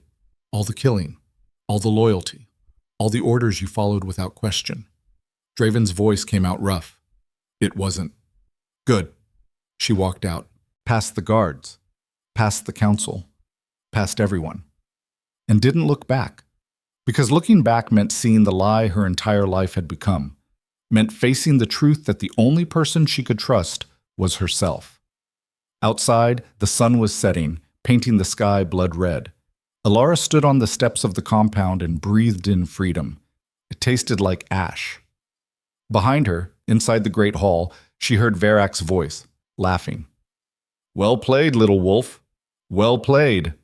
And then the sound of chains breaking, a roar, screams, chaos. Elara didn't turn around, just started walking, away from the compound, away from the lies, away from everything. Her wolf stirred, uncertain, afraid, alone, it whispered. Yes, Elara said out loud, but alive. And that, for now, would have to be enough. Elara walked, not toward the gates, too obvious, too watched. She cut through the gardens, past flowering hedges that smelled like jasmine and death, and found a section of wall where the stone had crumbled just enough to climb. Her wolf surged beneath her skin, lending strength to muscles still learning their new limits. She climbed, fingers digging into gaps between stones, feet finding purchase on ledges barely wide enough to hold her weight. At the top, she paused, looked back. The compound blazed with light. She could hear shouting, the clash of metal, roars that weren't entirely human. Varric had made his move. Whatever he'd planned, it was happening now. And she didn't care. Let them tear each other apart. Let the king deal with the monster he'd helped create. Let Draven live with the blood on his hands. She wasn't their savior, wasn't their weapon, wasn't anything except a girl who'd lost everything and was done being someone else's pawn. Elara dropped over the wall, landed in a crouch on the other side, and ran. The forest swallowed her whole. Trees thick as houses, undergrowth dense enough to hide an army. Darkness so complete it felt like drowning. But Elara's wolf saw everything, every branch, every root, every shadow that moved wrong. Her senses were on fire. She could smell water a mile away, could hear the rustle of something small in the bushes to her left, could taste the coming rain on the wind. It was intoxicating, terrifying, free. She ran for hours, until her lungs burned and her legs screamed and sweat soaked through her clothes. Then she ran some more, because stopping meant thinking, and thinking meant remembering. Draven's face when she'd called him a murderer, the king's cold calculation, Varric's knowing smile, the truth that her parents were dead because of a lie, and she'd never even known their names until 3 days ago. Her wolf whimpered. Mate, it whispered. Go back. No. Hurts. I don't care. Dying. Good. She meant the bond. But her wolf meant something else. Elara stumbled, fell to her knees in the dirt, and felt it. The bond. Stretching. Thinning. Like a rope pulled too tight. Distance didn't break mate bonds, but rejection could, and she was rejecting it with everything she had, shoving it away, cutting it off, refusing to feel the pull that said, mate, mate, come back, please come back. Her chest ached, not physical pain, worse, like something vital was tearing loose. Elara gritted her teeth and pushed harder. Break, she thought viciously. Just break already. The bond shuddered, frayed, but didn't snap. Because somewhere miles behind her, Draven was holding on. refusing to let go even though she was ripping him apart. "Let go," she whispered into the darkness. "Just let go." He didn't. Stubborn bastard. Elara forced herself to her feet and kept moving. But she found a cave just before dawn, small, shallow, barely enough room to lie down, but dry and hidden. She crawled inside, collapsed against the stone wall, and finally let herself stop. Her body was shaking, exhaustion, hunger, the aftershock of adrenaline wearing off. She needed food, water, rest. But mostly she needed to figure out what the hell came next, because running was easy, survival was harder. Her wolf stirred. Hunt. I don't know how. Learn. Fair point. Elara closed her eyes and reached for the shift. It came easier now. Still painful, still wrong, but faster. Bones cracked, reformed. Muscle tore and rebuilt. And then she was wolf. Golden fur, 4 legs, senses that turned the world into something sharp and bright and alive. She padded out of the cave on silent paws, lifted her muzzle, scented the air. There. Rabbit. Maybe 30 yards east. Her wolf's instincts kicked in. Stalk, hunt, kill. She moved through the underbrush like smoke. Low, quiet. Every muscle coiled. The rabbit was oblivious, nose twitching, ears up, but focused on the grass it was nibbling. Elara crept closer. 10 yards. 5. 3. She pounced. Jaws closed around the rabbit's neck. Snap. It died instantly. No suffering. Clean. Elara's human mind recoiled, but her wolf rumbled with satisfaction. Food. Survival. Good. She carried the rabbit back to the cave, shifted to human, and stared at the tiny corpse in her hands. She'd just killed something, hunted it, caught it, ended its life without hesitation, and she didn't feel guilty, didn't feel anything except hungry. "What am I becoming?" she whispered. No one answered. She ate the rabbit raw. Because she didn't know how to make fire, and cooking wasn't an option. It tasted like blood and fur and survival. She hated it. She finished every bite. You'd see, 3 days passed.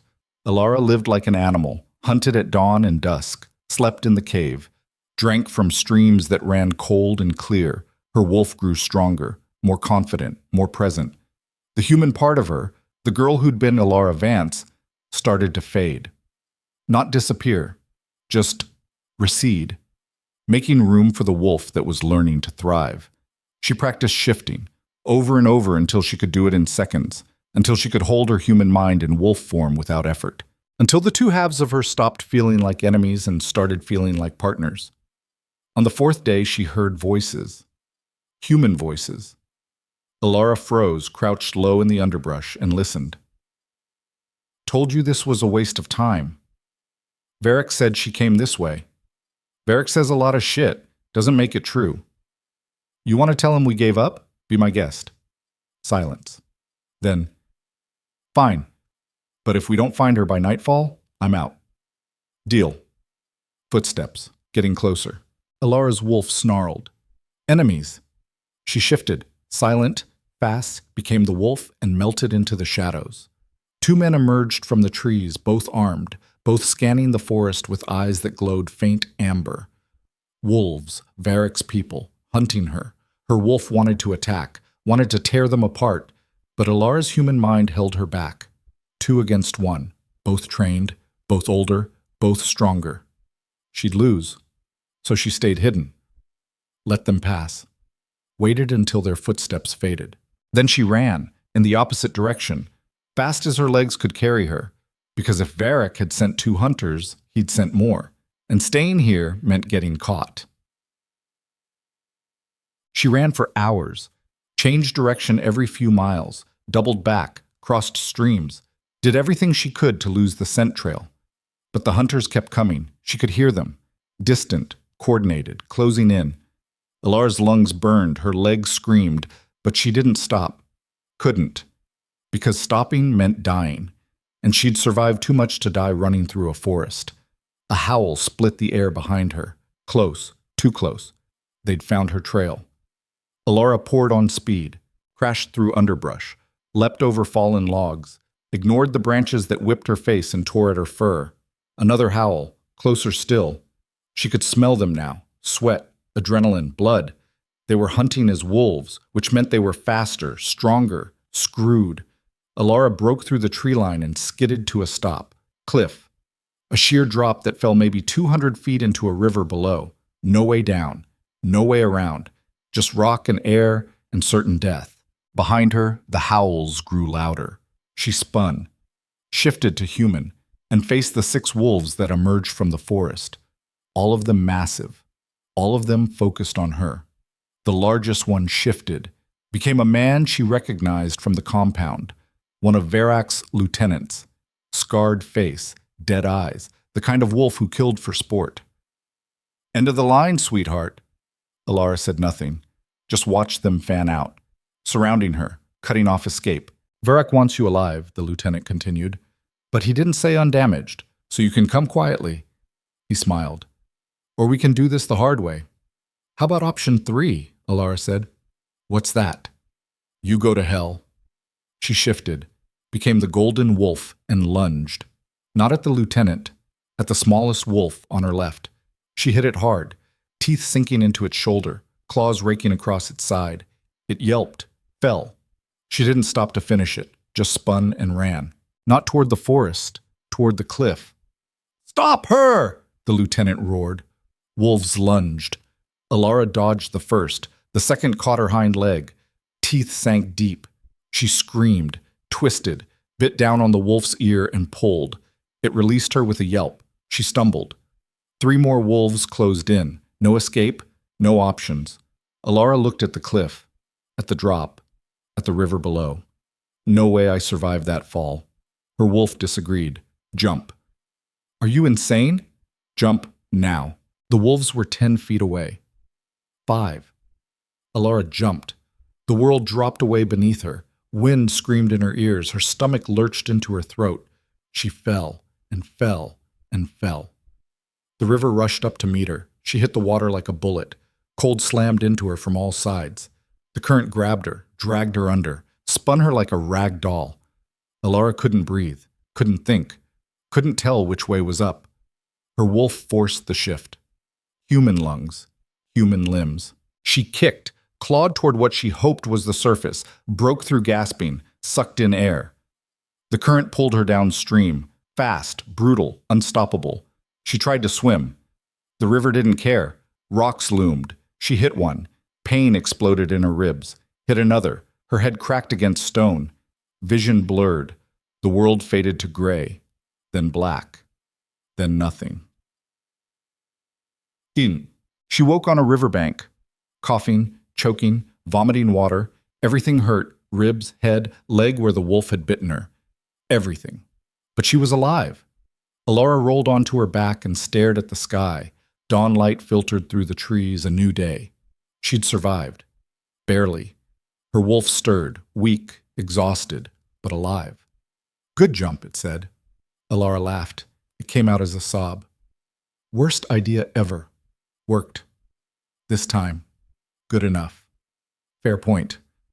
Elara forced herself to sit up, assess the damage. Bruises everywhere, gash on her forehead, bite wound on her leg still bleeding. But nothing broken, nothing fatal. She'd heal. Eventually. A sound made her freeze, footsteps, slow, careful. Someone was coming. Elara tried to stand, her legs gave out. She collapsed back onto the rocks. "Shift," her wolf urged. She tried. Nothing happened. Too exhausted, too hurt. The shift wouldn't come. The footsteps got closer. Elara's hands clenched into fists. If this was Varrac's people, she'd fight, even if it killed her. A figure emerged from the trees, tall, broad, moving with predatory grace. Elara's heart stopped. Draven. He looked like hell, pale, gaunt, dark circles under his eyes like he hadn't slept in days. The silver burns on his wrists were still angry and red. But he was here, standing 10 feet away, looking at her like she was the only thing in the world that mattered. "No," Elara said, voice hoarse. "No, you don't get to—" "I'm not here to convince you of anything," Draven interrupted, voice rough, tired. "I'm here because 6 of Varrac's hunters are half a mile behind me and you can't run." Elara's stomach dropped. "You led them here?" I killed 3. The other 3 are regrouping. He moved closer, crouched beside her. Can you shift? No. Can you walk? Barely. His jaw tightened. Then I'm carrying you. Don't touch me. Elara, I said don't touch me. He sat back on his heels. Fine. Then you stay here and die. Is that what you want? Better than owing you. This isn't about owing. This is about survival. I don't need your help. Yes, you do. I'd rather die than die. His voice went cold, flat. Stay here. Bleed out, or let Varrac's people take you. I don't care anymore. He stood, turned to leave. Elara's chest tightened. The bond flared. Don't leave, her wolf whimpered. Wait, Elara said. Draven stopped, didn't turn around. Why are you here? Because you're my mate. I rejected the bond. I know. So why, because rejection doesn't erase what you are to me. He looked back over his shoulder. You can hate me. You can leave. You can tell me to go to hell every day for the rest of your life. But I will still protect you, still keep you alive, still burn this world down before I let anything hurt you. Elara's throat closed. I don't want that. I know. I want you gone. I know. Then why won't you leave? His eyes met hers. Gray, cold, burning. Because leaving you would kill me, and I'm too much of a coward to do it. The words hung in the air, raw, honest, brutal. Elara wanted to scream at him, wanted to tell him to suffer, wanted to watch him break the way she'd broken. But a howl echoed through the forest, distant, but getting closer. Varrac's hunters. Draven's expression hardened. Decision time. You can hate me later. Right now, we need to move. Elara looked at the forest, at the river behind her, at the blood still dripping from her leg. She had maybe 10 minutes before the hunters arrived, and 0 chance of outrunning them alone. She looked at Draven, at the exhaustion in his eyes, at the determination that said he'd die before he left her. If I let you help me, she said quietly, it doesn't mean I forgive you. I know. It doesn't mean we're okay. I know. It doesn't mean anything except I want to live long enough to figure out my next move. Understood. She held out her hand. He took it, pulled her to her feet, and when her legs buckled, he caught her, lifted her into his arms like she weighed nothing. I can walk. No, you can't. He was right. She hated that he was right. Draven started moving, fast, silent, every step measured and controlled. Elara's head fell against his chest. She could hear his heartbeat, steady, strong. The bond hummed, pleased. Mate, it whispered, safe. Elara closed her eyes and hated herself for feeling the same way. Mbwapum. They ran for miles. Draven never slowed, never stumbled, just moved through the forest like a ghost. Behind them the howls faded, then stopped. Elara lifted her head. Did we lose them? For now. They'll track us. I know. Then what's the plan? Get you somewhere defensible. Let you heal, then decide. Decide what? Whether you still want me gone. Elara didn't answer, because she didn't know.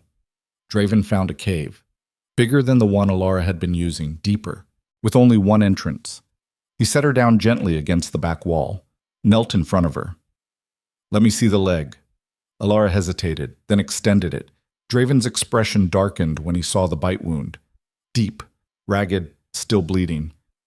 This needs stitches. I'll heal. Not fast enough. You're human right now. Human healing rates apply. I'll shift when I can, which won't be for hours, maybe longer. He pulled a small pack from his belt, extracted a needle and thread. This is going to hurt. Everything hurts. Fair point. He cleaned the wound with water from a canteen. Elara hissed, Sorry. No, you're not. His mouth twitched. No, I'm not. He stitched the wound with quick, efficient movements. Elara gritted her teeth and didn't make a sound. When he finished, he bandaged it with strips torn from his shirt. There. That should hold until you can shift. Thank you. The words came out grudging. Draven's eyes lifted to hers. You don't have to thank me. I know, I'm doing it anyway. Silence settled between them. Heavy, weighted. Finally, Elara spoke. How did you find me? The bond. I tried to break it. I felt that. And it almost worked. His jaw tightened. Another day, and it would have snapped completely. Would that have killed you? Probably. Good. He didn't flinch. Yeah, probably what I deserve. Elara pulled her knees to her chest, winced when the movement pulled at her stitches. Why didn't you tell me? About your father? Yes. Draven was quiet for a long moment. Then, because I'm a coward. That's not an answer. It's the only one I have. He sat back against the cave wall, put distance between them. I knew the second I scented you, knew who you had to be. Your bloodline was unmistakable. And you said nothing. I told myself it didn't matter, that the past was dead, that you didn't need to know. You were wrong. I know. You should have told me. I know. Why didn't you? His eyes met hers, haunted. Because I was falling in love with you, and I knew that the second you found out, you'd leave, and I... His voice roughened. I wasn't ready to lose you. Elara's breath caught. So I lied. By omission, by silence, by every method except outright words. He dragged a hand through his hair. I told myself I was protecting you, protecting us, but really, I was just being selfish. Yes, you were. I know. And now? Now you know the truth, and you hate me. And I have to live with that. Elara looked at him, at the guilt eating him alive, at the self-loathing that had probably lived in him since the night he killed her father. Do you regret it? She asked quietly. Every second of every day. Would you do it differently? If I could go back? Yes. I'd question the orders. Investigate. Refuse if I had to. His hands clenched. But I can't go back. All I can do is try to make it right. You can't make this right. I know. My parents are dead because of you. I know. And you expect me to just, what? Forgive you? No. His voice was quiet, final. I don't expect forgiveness. I don't deserve it. All I want is a chance to keep you alive long enough to hate me properly. Despite everything, the anger, the grief, the betrayal, Elara almost smiled. That's a pretty low bar. It's the only one I've got. She looked at the cave entrance, at the darkness beyond, at the forest that held hunters and monsters and a future she couldn't see. They're going to keep coming, she said. Yes. Varric won't stop until I'm dead. No. So what do we do? Draven's expression shifted, went cold, hard, lethal. We stop running. What? We stop running. We stop hiding. We go on the offensive. There's 6 of them. 5 now. I killed one before I found you. 5 against 2. I've faced worse odds. And I can barely walk. You'll heal. Give it 12 hours and you'll be able to shift. Another day and you'll be combat ready. Elara stared at him. You want to fight them? Yes. That's suicide. Maybe. Or maybe it's the only way you survive this. Explain. Draven leaned forward. Varric's hunters are tracking you. They'll keep coming until you're captured or dead. Running buys time. But it doesn't solve the problem. And fighting does? Fighting sends a message. That you're not prey. That taking you will cost blood. That anyone who comes after you does so at their own risk. They won't care. They will when we leave their corpses as warning signs. The words were said calmly, casually, like discussing the weather. Elara's wolf stirred, intrigued. Hunt them, it whispered. You're insane, Elara said. Probably. We'll die. Maybe. You're okay with that? Draven's eyes locked on hers. I'm okay with anything that keeps you alive, even if it kills me. The bond flared, hot, insistent, demanding she acknowledge what he was offering, his life for hers, without hesitation, without question. Elara's throat tightened. I still hate you. I know. I don't forgive you. I know. But if we do this, she met his gaze. We do it my way. His eyebrow rose. Your way? No more lies, no more secrets. You tell me everything. Strategy, risks, odds, all of it. Deal. And when this is over, her voice hardened. You leave. You walk away and you don't look back. Understood? Something flickered in his eyes, pain, but he nodded. Understood. Then we have a deal. She held out her hand. He took it, and Elara felt the bond snap back into place. Not healed, not whole, but functional. A bridge instead of a noose. Get some rest, Draven said. We move at dawn. Where? To hunt the hunters.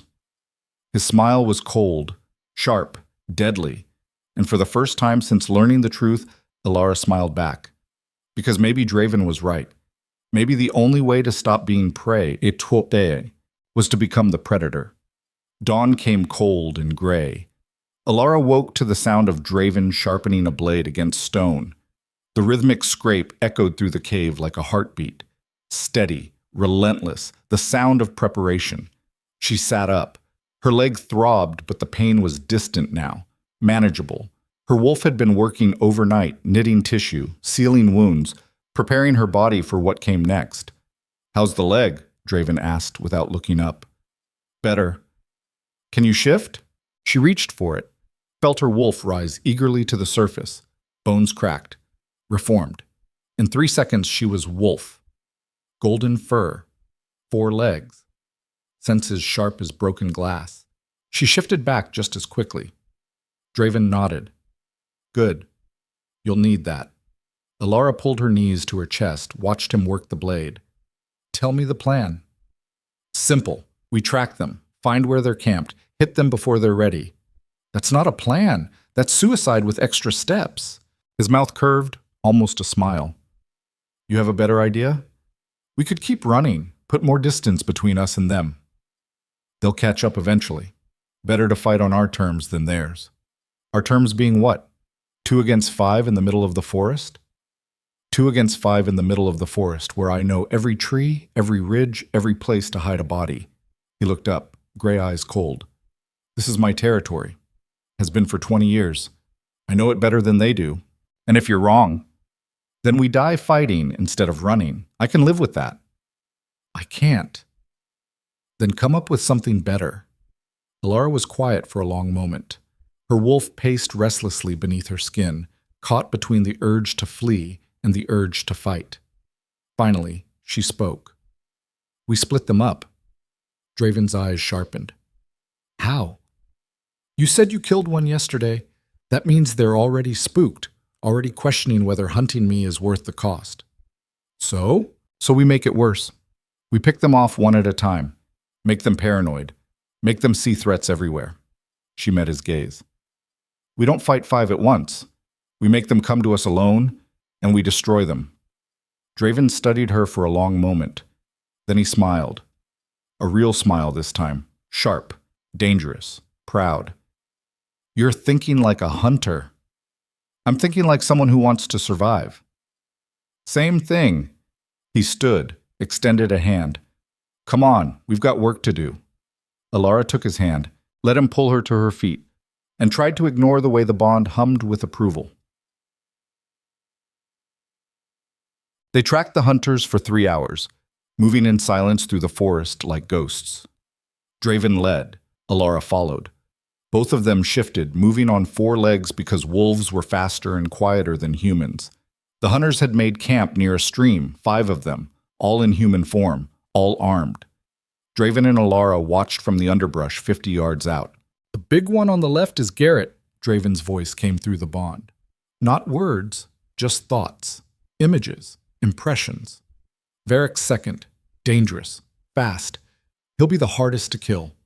Elara's wolf studied the man, broad, scarred, moving with the confidence of someone who'd never lost a fight. The one by the fire is Marcus, Draven continued. Tracker. He's the one who found your trail. Take him out first and they're blind. How?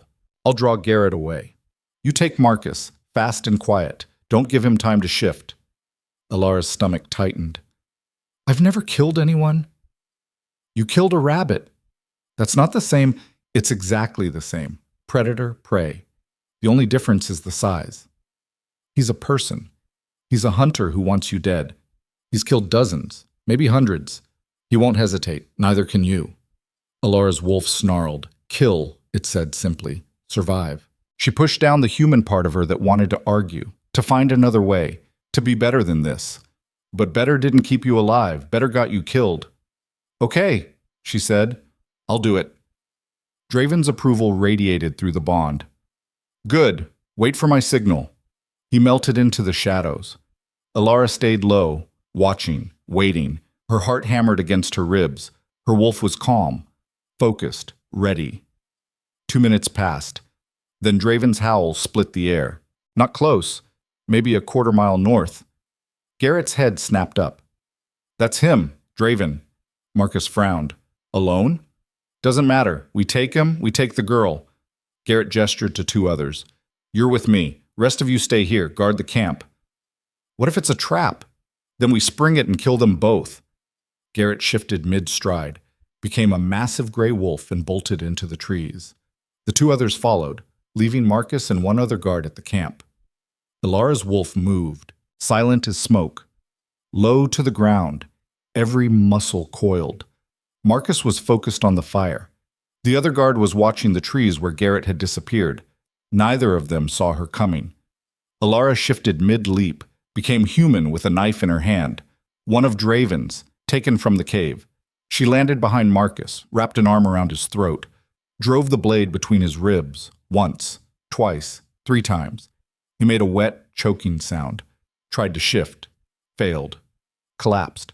The other guard spun, eyes wide, mouth opening to shout. Elara threw the knife. It wasn't a good throw, wasn't even close to accurate, but it didn't need to be. The guard flinched, dodged, and Elara shifted, became the wolf and lunged. Her jaws closed around his throat. She bit down, hard. Blood flooded her mouth, hot, metallic, wrong. The guard thrashed, clawed at her. Elara held on until he stopped moving, until his heartbeat faded to nothing. Then she released him and stepped back, shifted to human, looked at the bodies. 2 men, dead, by her hands, her claws, her teeth. Elara's stomach heaved. She fell to her knees and vomited, again, until there was nothing left but dry heaves and the taste of blood. Her wolf was silent, not judging, not comforting, just present. Survival, it said finally. This is survival. Elara wiped her mouth with the back of her hand, stood on shaking legs, and forced herself to look at what she'd done. Marcus stared at nothing with empty eyes. The other guard's throat was a ruin of torn flesh. She'd killed them, quickly, efficiently, without hesitation when it mattered, and she felt nothing except tired. A howl echoed through the forest. Draven, signaling her. Elara shifted and ran. She found him a mile north, standing over Garrett's body. The big wolf was dead, throat torn out, chest caved in like something had hit him with a sledgehammer. Draven was covered in blood, some his, most not. He shifted when he saw her. You okay? Elara nodded. Marcus? Dead. And the other guard. Good. He looked at Garrett's corpse. That's 3 down, 2 left. Where are they? Running. They saw what happened to Garrett and decided discretion was the better part of survival. His mouth curved. Can't say I blame them. Elara looked at the destruction around her. Trees gouged with claw marks, ground torn up, blood everywhere. What happened here? He tried to kill me. I returned the favor. Draven's voice was flat, empty. This is what I do, Elara. This is what I've always done. She looked at him, at the exhaustion in his eyes, at the weight of 30 years of killing sitting on his shoulders like stones.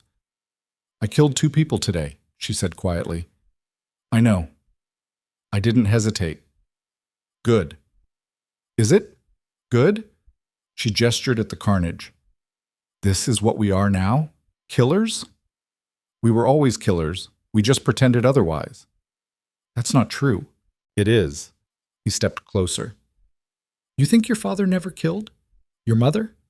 Every wolf in that compound has blood on their hands. The only difference is whether we admit it. And you admit it. I own it. There's a difference.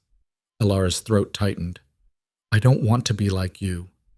The words came out harsh, cutting. Draven flinched, but he didn't look away. Then don't be. Be better. Be the wolf who kills to protect instead of because she's ordered to. Be the one who chooses when violence is necessary instead of making it a default. His jaw tightened. Be everything I'm not. And if I can't, then we're both monsters, and we deserve each other. The bond flared, hot, angry, desperate. Elara wanted to deny it, wanted to shove it away. But standing there in the blood and the ruins, she realized something. She didn't want to shove it away. She wanted to lean into it, wanted to accept that this, violence, survival, Draven, was her reality now, and maybe that was okay.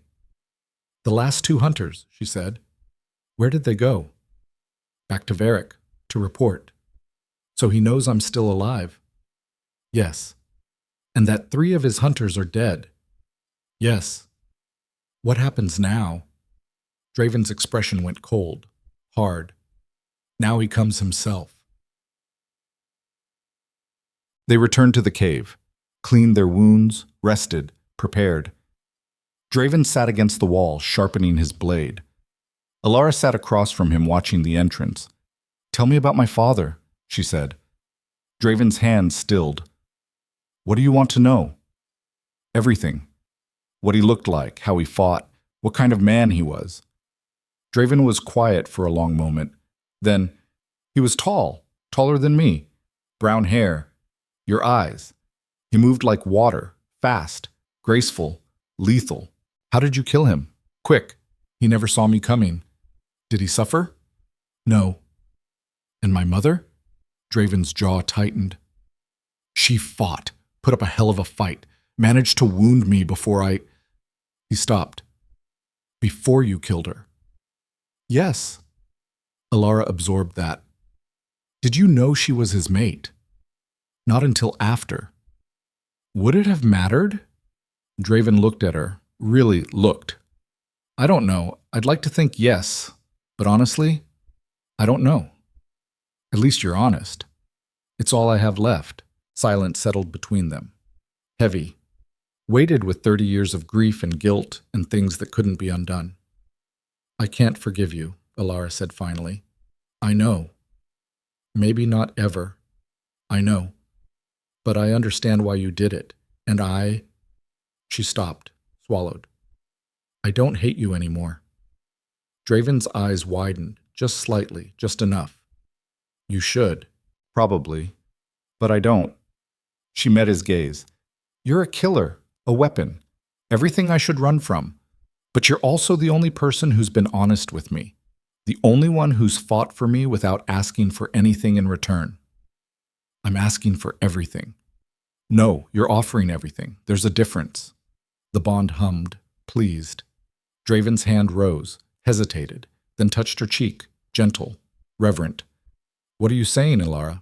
I'm saying when this is over, when Varric's dead and the hunters are gone. She leaned into his touch. I'm not asking you to leave. His breath caught. You mean that? I mean I'm tired of running, tired of being alone, tired of pretending the bond doesn't exist. Her hand covered his. You're mine. I'm yours, and maybe that's messed up and broken and built on blood and lies, but it's real. Elara. Don't. She pressed a finger to his lips. Don't argue. Don't tell me I'll regret it. Just accept it. Draven pulled her close, wrapped his arms around her, held her like she was the only thing in the world that mattered. I don't deserve you, he whispered into her hair. I know. I'll spend the rest of my life trying to. I know. And I will kill anyone who tries to take you from me. I know. She tilted her head back, met his eyes, and kissed him. It wasn't gentle, wasn't soft. It was desperate and hungry, and tasted like blood and survival, and the promise of something that might be love if they lived long enough to figure it out. When they broke apart, both breathing hard, Draven pressed his forehead to hers. When Varric comes, we fight. Together. Together. The words settled between them like an oath, binding, unbreakable. Varric came 3 days later. They smelled him first. Old blood, silver, something rotten underneath. Elara's wolf bristled. How many? Draven inhaled. Just him, and the 2 hunters who ran. That's it? He's arrogant. Thinks 3 against 2 are good odds. Are they? No. Draven's smile was sharp. They're suicide. They met him in a clearing half a mile from the cave. Dawnlight filtered through the trees, birds sang.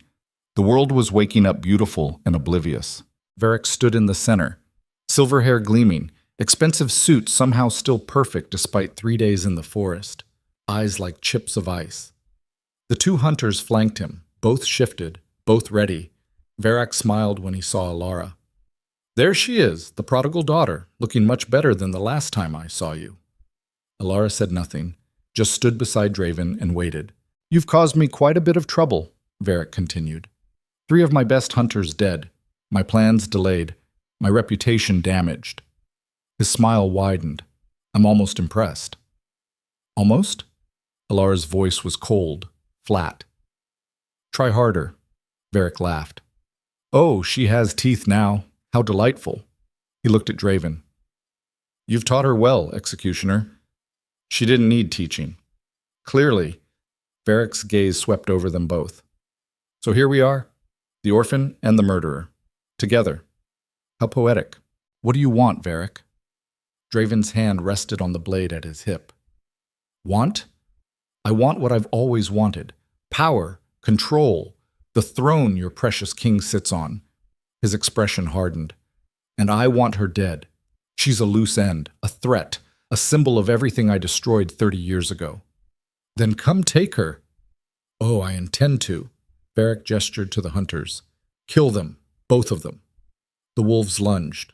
Draven met the first one head-on, shifted mid-stride and became the black wolf that tore into its opponent with savage efficiency. Elara faced the second. It was massive, easily twice her size. Her wolf didn't care. She shifted and attacked, teeth and claws, blood and fur. The impact jarred every bone in her body. The hunter was stronger, but Elara was faster. She ducked under its jaws, tore into its shoulder, spun away before it could retaliate. It roared and charged again. This time she didn't dodge. She met it head-on, locked jaws with it, and pushed. Her wolf was golden, radiant, powerful beyond anything she'd imagined. The hunter's eyes widened. It tried to break away. Elara held on, bit down harder, until she felt bone crack.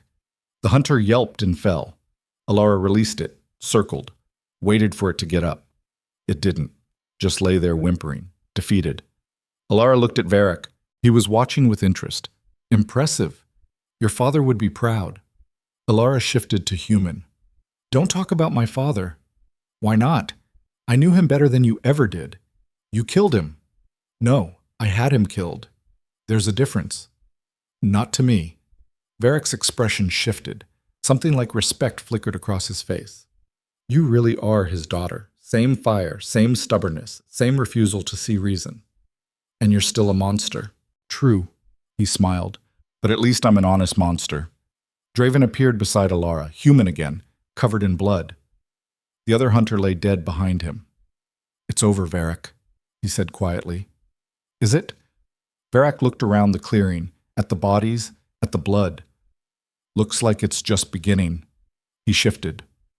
Not to wolf. Something else. Bigger. Darker. Wrong. His bones cracked and reformed.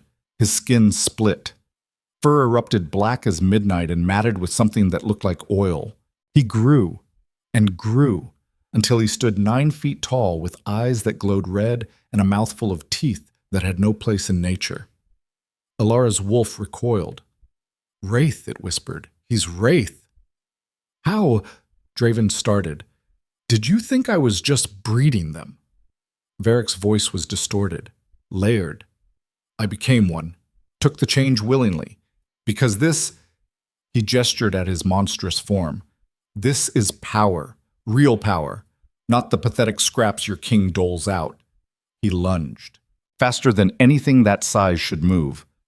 Draven shoved Elara aside and met the attack. Black wolf against Wraith abomination. The impact shook the ground.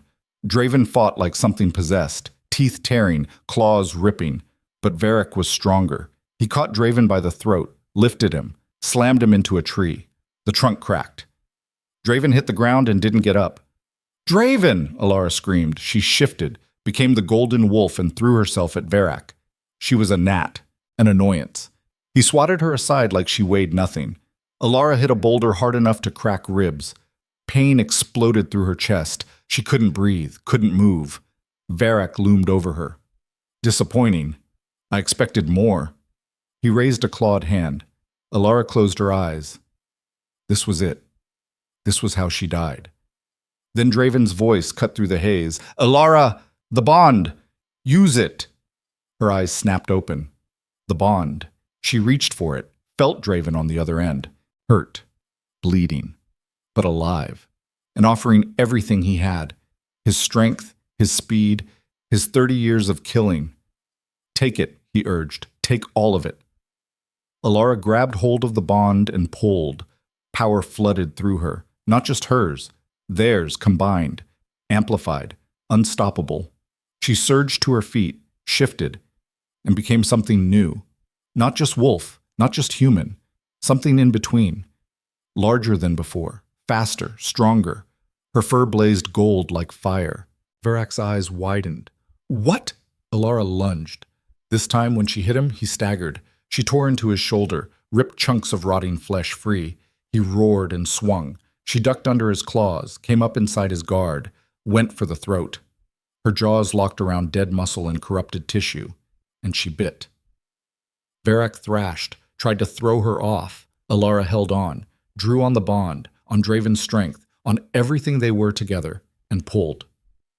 Varric's throat tore. Black blood sprayed. He collapsed, twitched once, went still. Elara released him, stepped back, shifted to human, stood over the body of the monster who'd killed her parents. She felt nothing, no satisfaction, no relief, just tired. So goddamn tired. Draven appeared beside her, limping, bleeding from a dozen wounds, but alive. He looked at Varric's corpse. It's done. Is it? He's dead. His hunters are dead. It's over. Elara turned to face him. Now what? Now... Draven pulled her close. We go home. Where's home? Wherever you are. She leaned into him. Let his arms wrap around her. Let herself feel safe for the first time in her life. The king will want answers, she said. Let him want. The council can wait. And the bond? He pulled back just enough to meet her eyes. The bond is yours. If you want it. If you want me. Elara looked at him. At the man who'd killed her parents. At the weapon who'd become her protector. At the mate fate had given her despite everything. I want it, she said. I want you. He kissed her, gentle this time, reverent, like she was something precious instead of a wolf made of blood and violence. When they broke apart, the sun was rising, painting the forest gold. They walked out of the clearing together, past the bodies, past the blood, into the light. The great hall of Noxhaven was packed. Every alpha, every elder, every member of the ruling council, all of them watching as Elara Vance stood before the throne. The king looked older somehow, worn by 3 months.